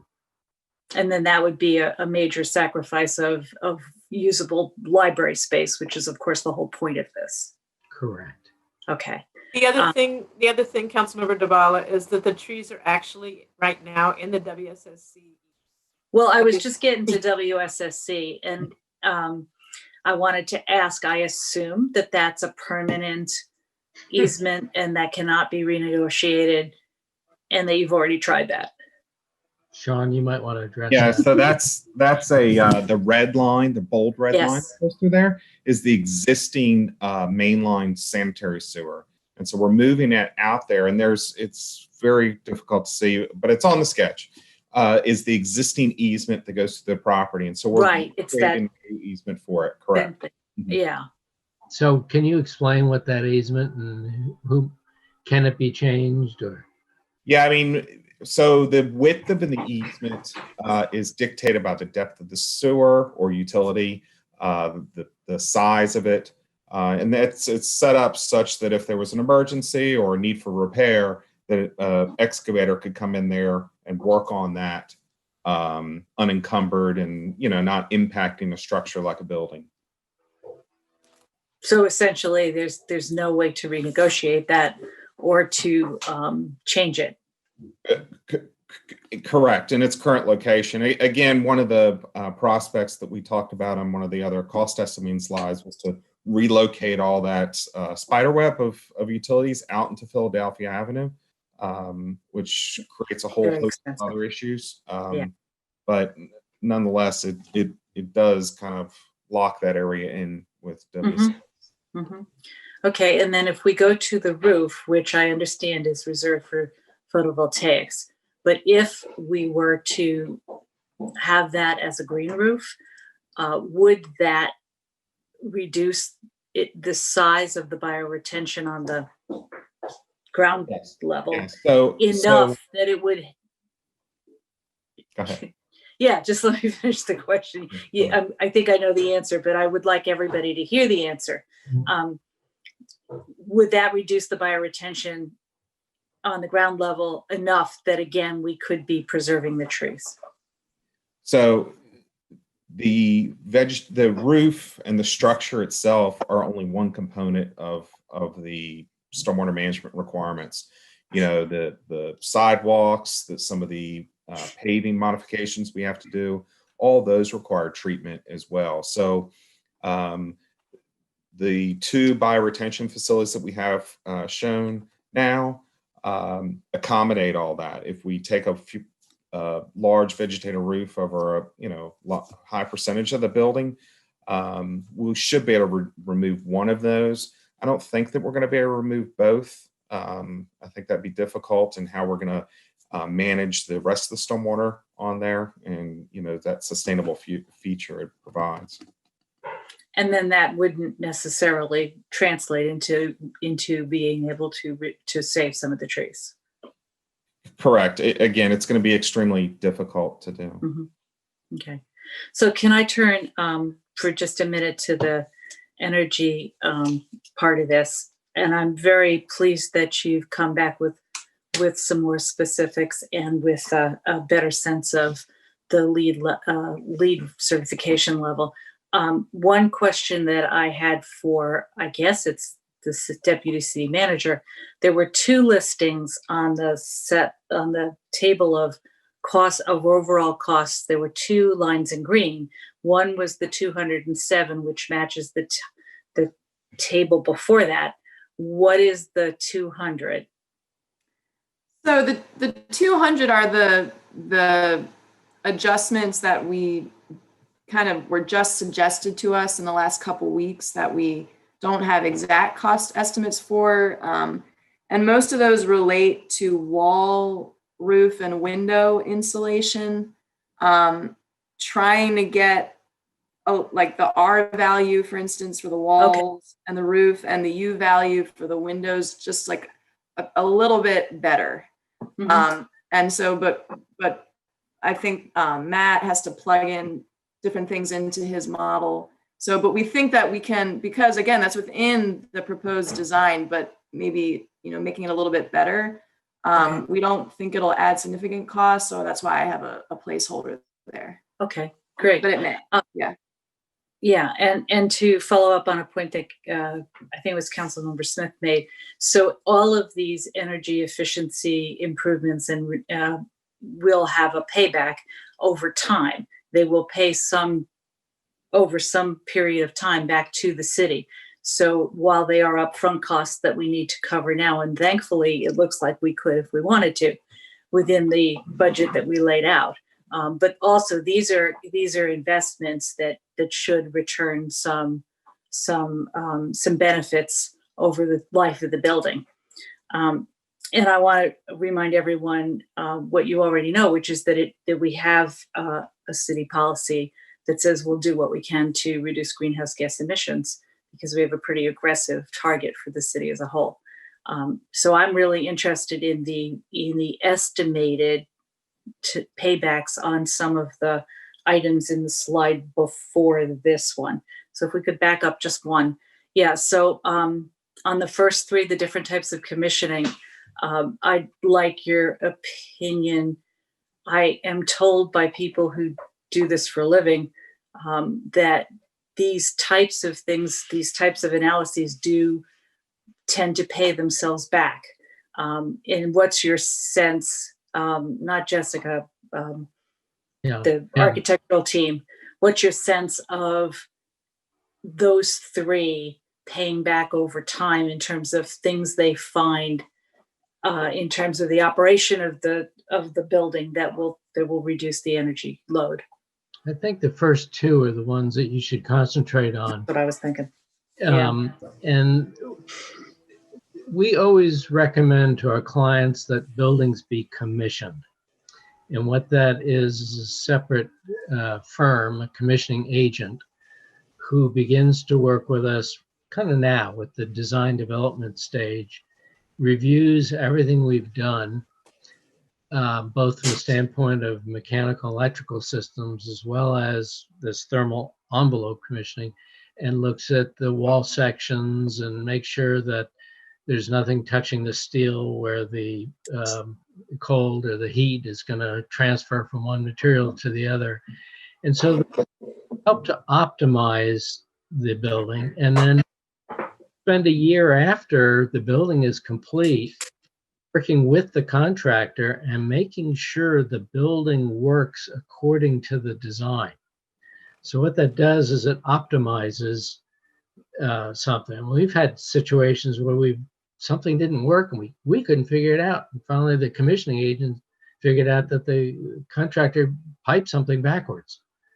But they're pretty valuable in terms of helping you to make sure that you're going to get what you pay for. I'm actually a little surprised that you didn't build that in from the beginning, but I'm glad that it's on the list now. Well, part of this too, and I'll be honest with you, is that these help to get lead points. And so is all this something you have to do? No. Does it help to get lead points and return the investment? At least those two do.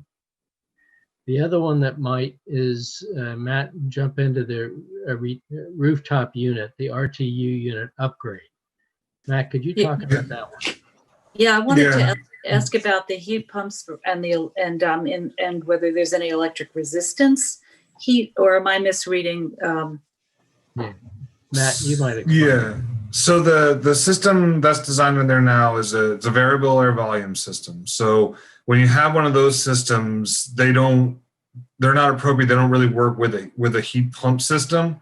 Those are really more when you have like a constant volume system. So you have the same amount of air moving across the coil. So with a VAV unit, you really have minimal amount of heating happening at the unit itself. And the heating is actually happening at the VAV boxes locally, being controlled by the thermostats that are in those areas. So that's why by having the variable air volume system, when you're at a part load and you're not fully occupied, your fan can slow down, fewer compressors run, you consume less energy because you're just matching the load inside of the building. And then when you're at a full population, everything can kind of speed up, handle that, full capacity. So you're getting your energy efficiency in that fashion. So yes, heat pumps are a good system and they do provide energy savings, but with a VAV, they're not the appropriate fit and they don't go together. So we have used, electric resistance heating in that system, at the VAV boxes and at the unit itself, so that we don't use natural gas and create any additional emissions. So You want to talk about increasing that's really an equipment issue, that $35,000. yeah. Describe what that is. So that the cost of that is to improve the efficiency rating of the two rooftop units, both the larger unit doing the library and the smaller unit doing the admin and lounge areas. So we can, pick a better rooftop unit that has variable speed compressors, so it will work as a more efficient unit. It'll give you some additional energy savings. There's a couple of energy ratings when you look at those units. One is like an EER rating. It's kind of what the energy model is based on. It's kind of evaluating more like the full capacity of the unit. So you do get a benefit from that main rating, but there's also like a more seasonal efficiency rating, and that may be actually higher than that EER rating. So although it doesn't go into the energy model, you also will see a benefit from that on your end in, energy use over time. So, it's just important to know that there are two different rating systems of those energy efficiencies with those units. So this will improve your energy savings and, save you money in the long term.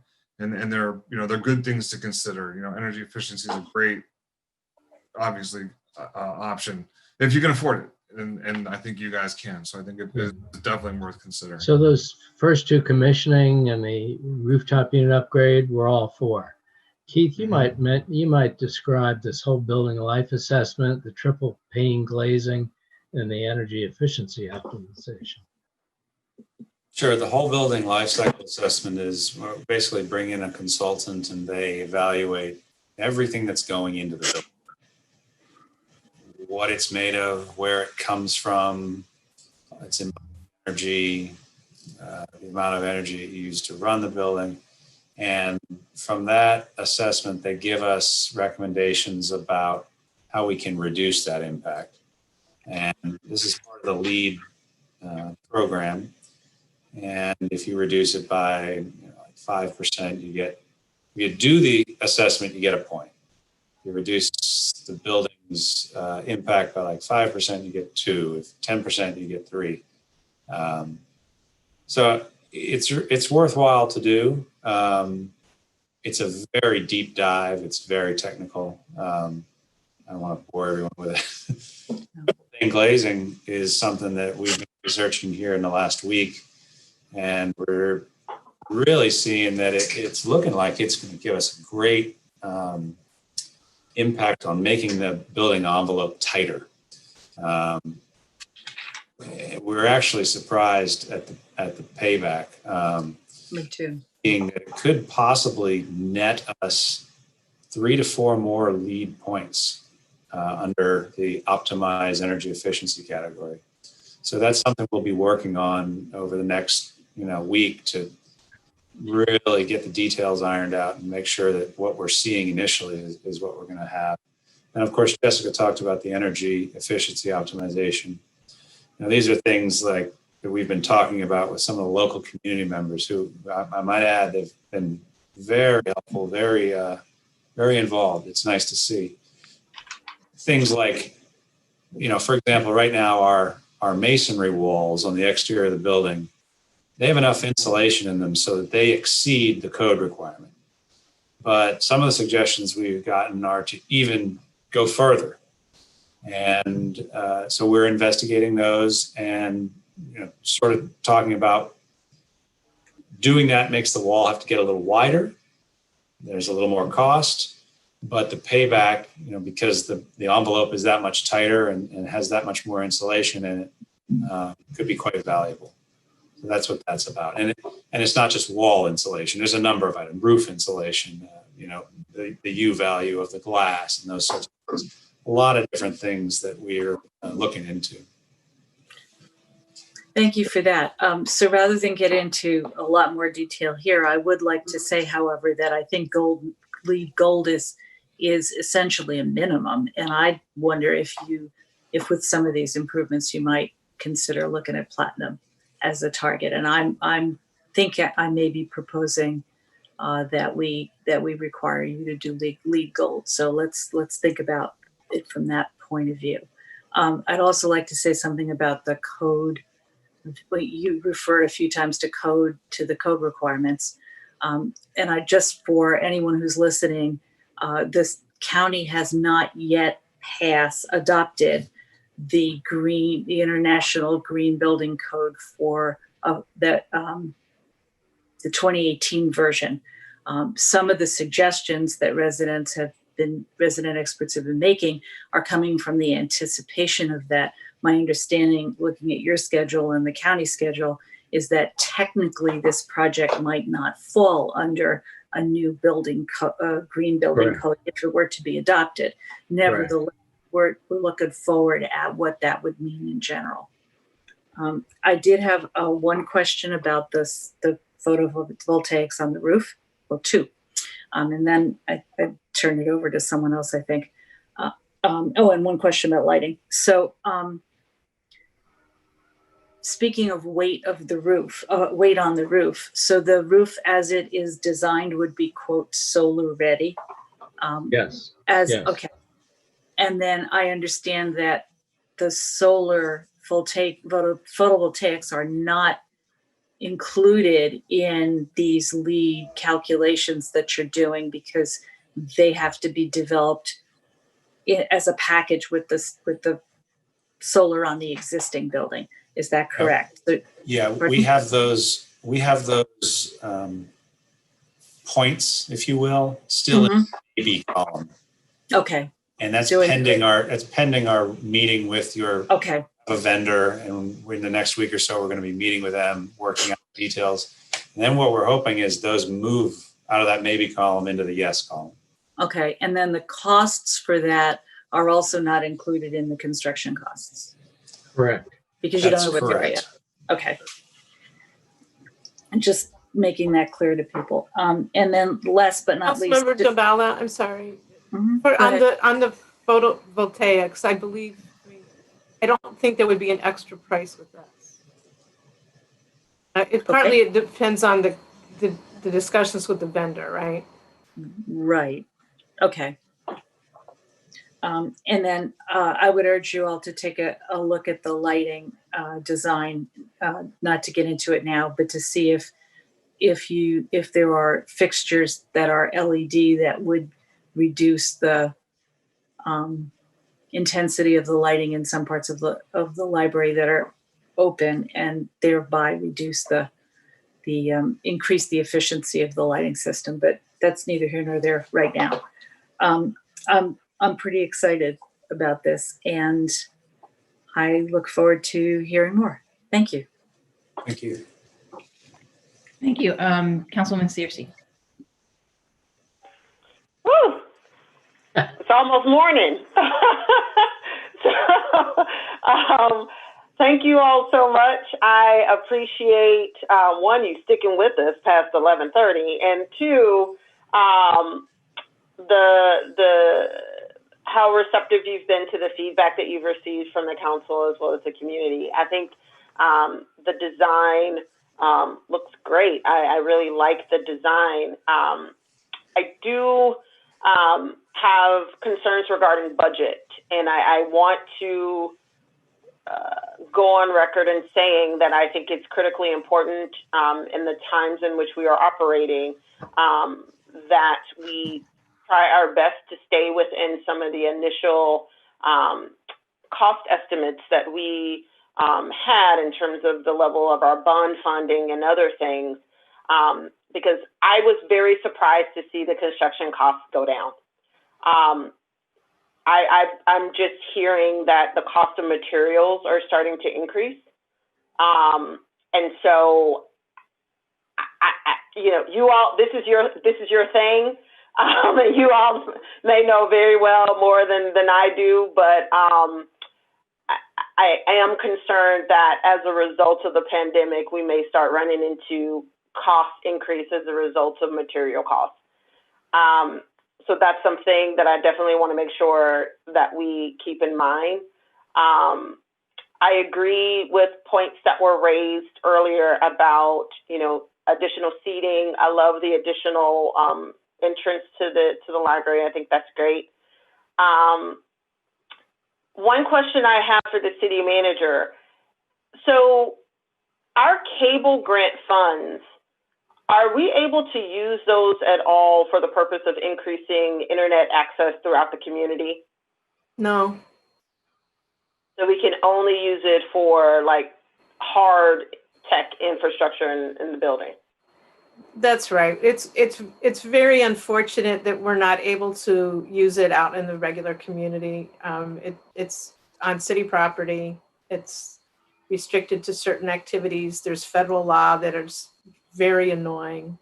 But yeah, so that's why it's been sitting in the bank, and this is the time to spend it. Yeah. Okay.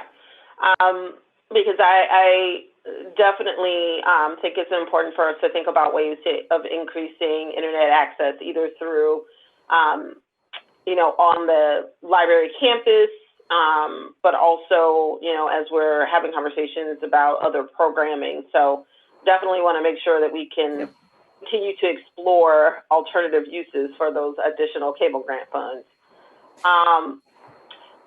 In terms of, and again, this isn't my area, and I'm normally in bed at this time. The energy efficiency pieces.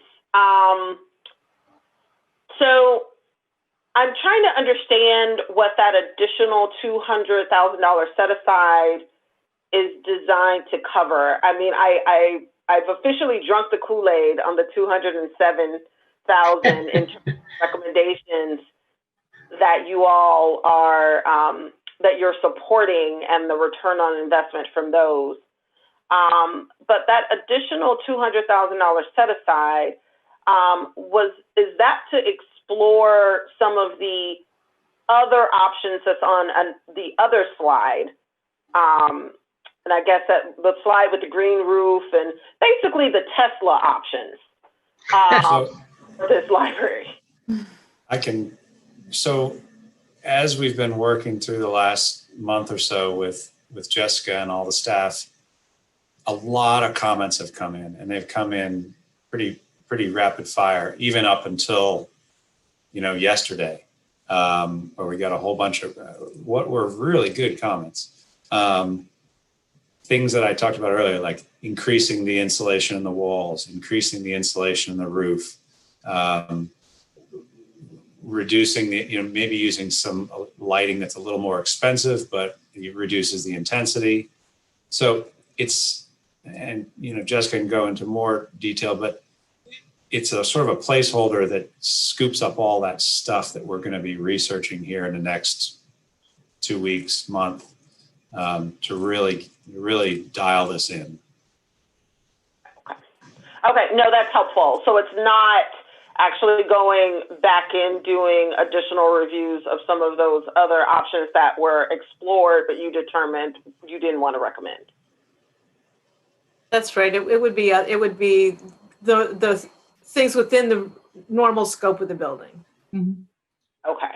Right. And All right. Councilwoman, seriously, I think this is helpful because I had this question either earlier today or yesterday when seeing these numbers, is that what we're being asked as council is to next week pass the resolution so they can move forward with the, I forget the term because I'm really tired, the next level, the construction designs. Construction documents. Construction documents. I knew it was CD. I couldn't remember what CD stood for.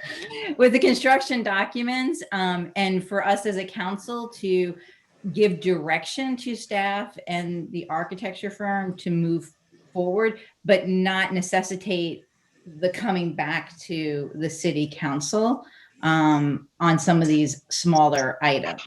But for us next week to vote on a resolution that basically says, great, we're like Councilwoman Dabala said, whatever we want to say, like, we really want you to get to, LEED Gold, and we're okay with this budget for you to move that way. Did I capture that correctly, Jessica? Yes, I think that's accurate. Yeah, and just as another example, so the public comments that we got around the building envelope, one was, well, could you reduce the the glass surface area, for instance. So that to us would be a major redesign, because we'd have to go back to the drawing board and say, let's change the whole facade of the building. And then, you know, the views are different, and it's kind of it's serving a different, it's providing a different user experience. So that would be a major redesign that we wouldn't want to do, even though it would improve at this point, even though it would improve energy efficiency. Whereas the things that we're researching, like the wall R values, the roof R values, the window U values, and the lighting watts per square foot, those are things within the proposed design that we can make incremental adjustments that'll add incremental costs that won't cause significant cost increases or delays at this point, at this juncture. Okay, thank you. Yeah, because I was confused on that too. And so, yeah. So basically this gives us some parameters, you know, and it also gives you a comfort level that we have kind of a constricted budget that we're doing as we're judging these last tweaks, essentially. Okay, no, that's helpful. Okay, those are the questions I have. Thank you all so much. Thank you. Councilmember Kovar, and then Siemens. Thank you. I know it's getting late, so I'll try to move quickly. A few questions and comments. So first on the budget aspect of it, and maybe Jessica, if you don't mind, you can call up that slide. Yeah, the other one. This one? Yep. And maybe you can answer this or someone else. So that includes, is there anything that falls outside of that other than, say, the space for the library to operate during construction, if that's the route that we decide to go down? Does this include everything else but that, as far as we know? This includes how the library would operate outside of construction. And during construction. where is it? So moving and storage includes that too? Right. I mean, I think we're considering, you know, we're not contemplating renting space. Okay. Okay. So are there any other costs? I mean, setting aside for a moment, if there's a decision that is made to go forward with something beyond the green design improvements that are listed here, it could cost more. But is this basically everything that we currently are contemplating would go into the project? Obviously, the estimates could change when bids are put out and so on, but these are all the elements here, all the components of the project? Yes, this is the project. Okay, so, and just to be clear, we borrow the 7 million and that is paid off over time, and that comes directly out of the budget, which is to say it's funded through the property tax, if you want to look at it that way. But anything over the 7 million is either from the 2 state grants or from the cable grants. Is that a correct? Yes. Yeah, okay. So one of the questions I had relates to the passageway that you have added for the new entrance to the facility on the side, and I'm not sure if that, yeah. And so right now there's that garden there, it's the children's garden there. And so I was talking the other day to one of the people who helps maintain that, and their concern at that point was that during construction, what would happen with that? And there's space over on the other side of the community center where there's those shaded artworks that potentially could accommodate that. But I just want to make sure, is the proposal not just to eliminate that garden at this point? Is that what's being proposed? It would eliminate the garden. That doesn't mean that we can't look for ways to accommodate parts of it. It was never to extend. I mean, when it was put in the first place, it was until the library was built. So that was always the understanding. I will say that while the library construction is underway, the rest of the site will be very congested because we'll have the construction stuff. So I've had multiple requests by different parties to do storage on our property, to have, put up a shed, move a garden here, do some various things. And I'm saying no, because I'm very concerned about the availability of space, especially as schools reopen. Well, I think if we get into construction, we can talk about that. The one thing I would say is that I think that potential space, I think the plants over there are called sedum. It's roughly the same size as the garden. So I'll just put in a plug for, I think that's where it should go. Then for, and maybe this is a Jessica question again, can you just talk for a minute about the square footage? We've talked about that in the past, but the square footage of the library, and then there's other components. For example, the current proposal includes the rec center reorganization and so on. That's not strictly part of the library, and that footprint remains unchanged. So for the library itself, in the current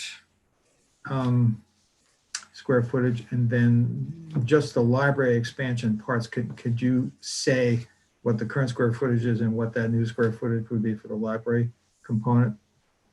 Is that easily extractable? I know I've sent them to you via email. I wish I could recall them off the top of my head. But it's something like a little less than 10,000 square feet and then expanding to like 19,000 square feet. Does that sound like that's?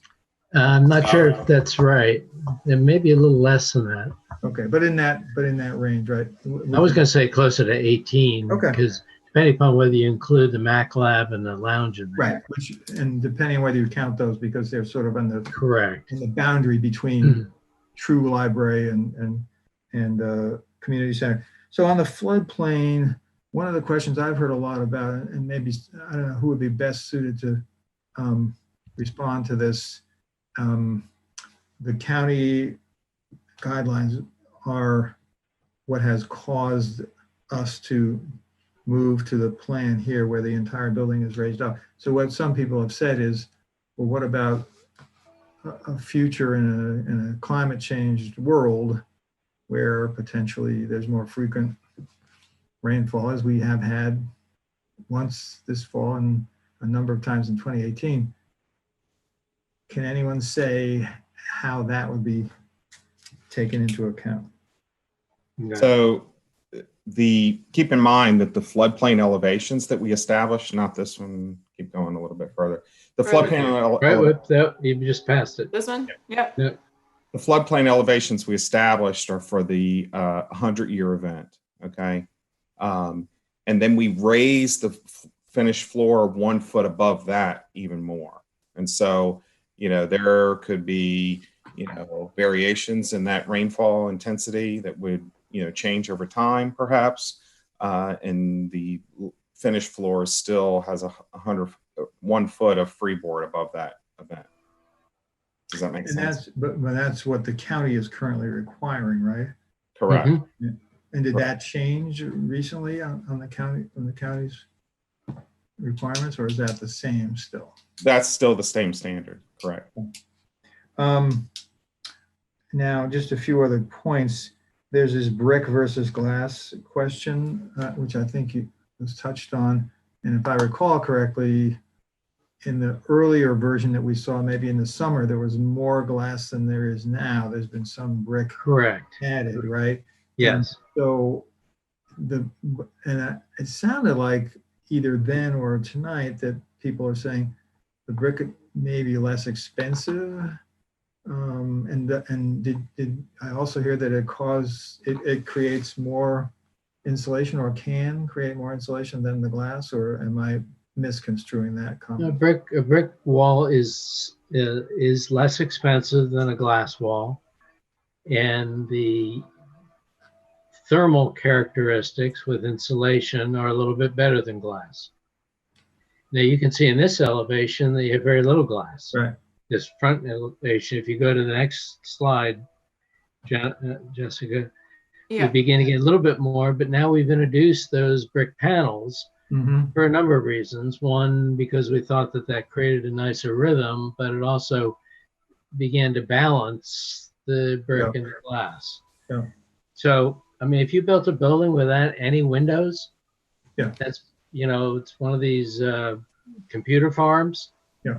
They probably have 10 inches of insulation, and it's wonderful. But it's So- really only in the view beyond this one where the curve comes in. Correct. You have that section that's only glass, right? Otherwise- And then it goes back to the mosaic. So that's one reason I said initially that part of our job to interpret a client's needs is to try to balance the function, the aesthetics, the energy, and the site. And so any one of those could rise to the forefront. You say, I don't care about any of the others. Let me just talk about energy, and I care less whether you could see in or out. Let's build a brick box. So I think that what we'd hoped to do was to listen to the needs and what we heard from the community as well as from you folks and try to balance those things. So there is less glass this time than you saw last time. Okay. Councilmember Kovar, if I could just speak to the issue of glass just for a moment. But one of the things we also think about is that a major target audience of this library are people that live in apartments that don't have much space, that don't necessarily easily be able to look out a window at some nice plantings and see trees and things. And so part of this is to make sure that we're providing that community living room that allows for the interaction and appreciation of nature and that kind of light feature as for people who need a break from their apartment. And so that's part of, as we're thinking and talking about the internal user experience, part of this is the idea of being able to, sit with your kid in a chair next to a nice window with a nice view of plantings and really have a special place to enjoy your reading. And just to be clear, I'm not against what's there. My point was really that that's changed some from where it was in the summer in terms of the balance. Just three other points that kind of relate to cost. So one is the Clear Story wasn't there before, I guess, and is that how costly is that? We had always been considering it. We just had never shown you these images of it. It adds costs, but it's, the construction cost is within the budget. And we think it's a really important element to get light deep into the center of that floor plan. Can you estimate the cost of it? $200,000.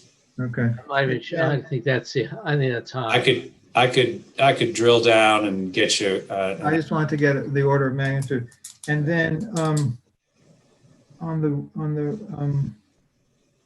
the rec department area and the bathroom piece, we didn't hear too much about that. I think I heard that it would cost something additional to do the design on that, but one of the things that I was curious about is whether if there was an interest in doing more in terms of the green features and potentially not doing, say, the rec reorg, would that kind of balance out a little bit to some extent? It's difficult because right now there's a corridor that goes down. Right. I don't know, Jennifer, if you could, Jessica, if you could. In the current. Yeah, there's a corridor that goes down. You want to go back to the existing design? Sort of, but not. It's okay, but you can see along where the divides between the pink and the okay. blue. There's two corridors, right? Yeah, there's a corridor that goes down adjacent to the rec department to the bathroom. But now the corridor continues. If we just left it that way and built the library and blocked off that corridor, we would have a code issue of a dead-end corridor. Mm-hmm. So that's an issue. I have to admit that the bathroom's kind of nasty. And it made a lot. I think it would make a lot more sense to have, newer bathrooms that really could support really the whole facility. Yeah, and also I thought Brandon had said per code, we're 2 bathrooms short as it is. Yep. For the, Yep. yeah. Yeah, so once we remodel, we have to add some, right? Well, we probably should have them right now. What I'm concerned about is that even if you chose not to do some of the remodeling on the inside of the rec department, I think we have to do the bathrooms, because I could see an issue with us not being allowed to go forward with the library until the bathrooms were dealt with. What about, so the trees is the last thing I wanted to ask about. So that's obviously not something that we had previously understood. And is it possible to shift that to Philadelphia Avenue? I thought I heard that mentioned, but is that particularly expensive? Is that the concern? Yes, it was a $500,000 number to move all those utilities out to Philadelphia Avenue. And then, of course, Philadelphia Avenue gets closed for months as you're doing that work. So it does have a pretty big impact. And then, of course, I guess, Sean, are there permitting issues then to move things like that into a public street? Yeah, there'll be permitting, and the schedule is going to push out significantly. We'll need more time to get the approvals through. Well, so are people saying there's literally no choice about the trees? Because this was not what was discussed previously. We had thought that we were far enough away from the drip line of the trees, but it turns out that these utilities are so deep and need to be relocated that you can't get far enough away from the trees to be able to not impact their root structure. And there's not a way with a mature tree like that to relocate it? So it's funny you say that. I did the elementary school right next door. There was a magnolia tree right up at the top of the hill. And MCPS looked and explored the cost to pick up that 30-inch magnolia and move it. And that was back in 2008 or so. And it was upwards of $120,000 to move it on the site. Yeah, and we have asked the urban forest manager for that estimate. He had also, off the top of his head, given about $100,000 estimate. And I think the city's done it before. We did it with the community center, and we moved it actually to Ward 6, but they did not survive. Yeah, that's the other problem. They don't survive. I mean, it would be great to know what those options were, just so we could have that. And that's my last question. Thank you. On the tree issue, I think it was a surprise to me that there was not a way around this. And part of what I think, I want to think about, and this may be a good community discussion, is there a way that we can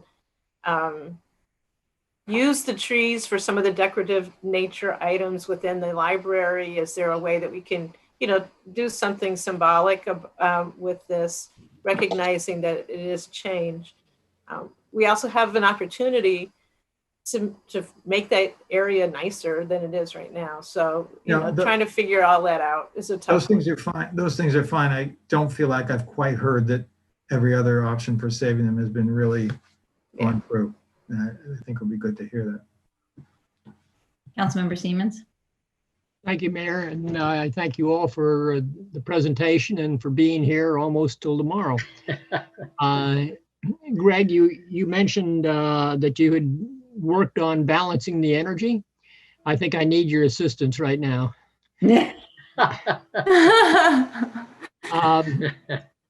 I just had one question about the restrooms. I know you just talked that over, but I wonder if we wouldn't be better off to be doing the unisex restrooms with individual restrooms within the library area also. It may take a little bit more room, but I wonder if that, given the pandemic and the way things are going, that might be wise to do that. Yeah, I think we took a look at that.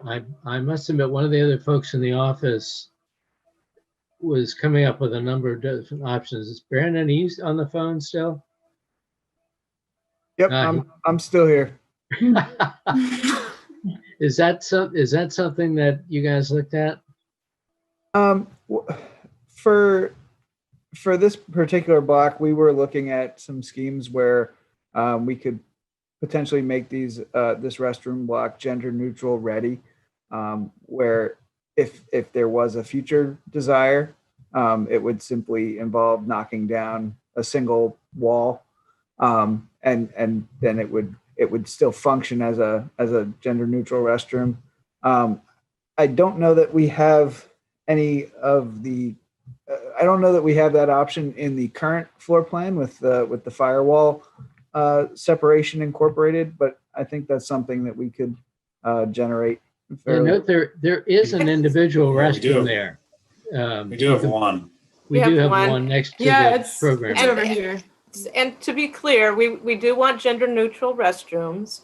And, you know, one of the things that is a little bit tough here, but certainly is the issue in the main corridor, the community center, the idea of having the individual restrooms where we can is important. We have really different kinds of needs by our different residents that come into the building. Some do need to have a room for themselves. And we also have even just little things where if somebody needs to actually change their clothes quickly or whatever, you want to have some separate space. So we're trying to have a mix of options for residents for restrooms as we go through. And so we may have a few more discussions here, but I you know, that really is an important part of this issue, is to have the gender neutral restrooms and to have a variety of some of the single occupancy restrooms. I think the single occupancy is important with where the world is right now, and certainly doing that now, even though it means changing the floor plan, is a whole lot easier than doing it when you have to change brick and mortar. Mm-hmm. Mm-hmm. So I would like to encourage us to look at that further. Overall, I'll tell you personally, I'm concerned about the price, but from all the feedback I get from residents and from the looking at it from the perspective of the benefits to the community, I support moving ahead at this time. And I thank you. Thank you. Thank you, Councilmember Siemens. Not seeing any other hands. So I think is it a little past midnight. We're good on the work session. I would like to remind my colleagues that you got an email this afternoon, and it will be up on the website, a draft resolution that we will be voting on Wednesday evening. If you could please look at that right away, and if you know that there are any changes you want to suggest to the resolution, please get them into the deputy city manager so that we can have them ready to go for next Wednesday. And excuse me, do you mean you won't be available on Wednesday afternoon to talk about it? Yeah, call me at 6:30. Let me see if I get this right, and Jessica. So basically what we're voting on next week is a resolution to have the architecture firm continue to look at some of the environmental aspects to get us toward LEED Gold. And we have a line item, a budget, an estimate on that, and to continue to move forward on the construction documents.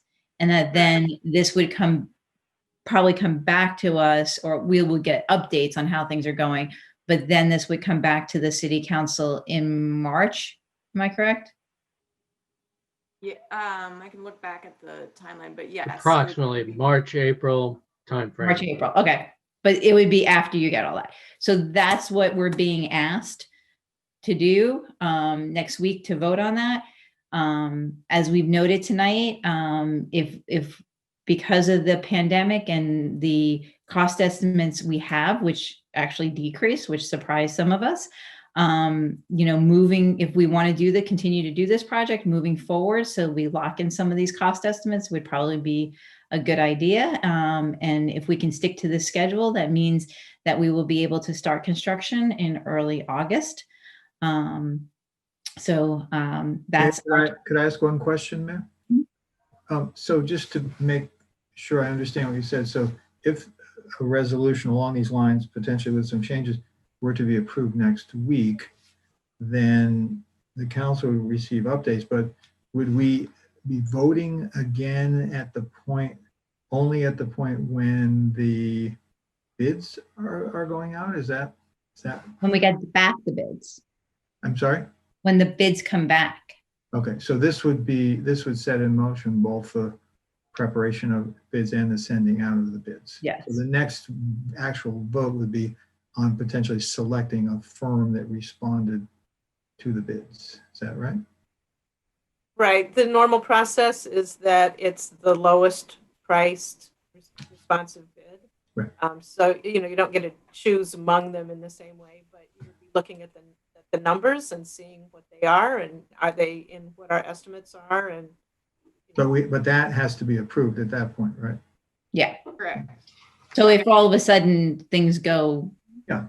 up, then we can revisit some of these things. But we will be getting updates, particularly from Jessica, particularly on these environmental issues. Yep. All right, so that's our task for next week. So take a look at the resolution. Thank you, everyone, for sticking with us so late. We are really excited about this project, and thank you for all your work on it. All right, so we are now adjourned, and I will see everyone next week, if not before.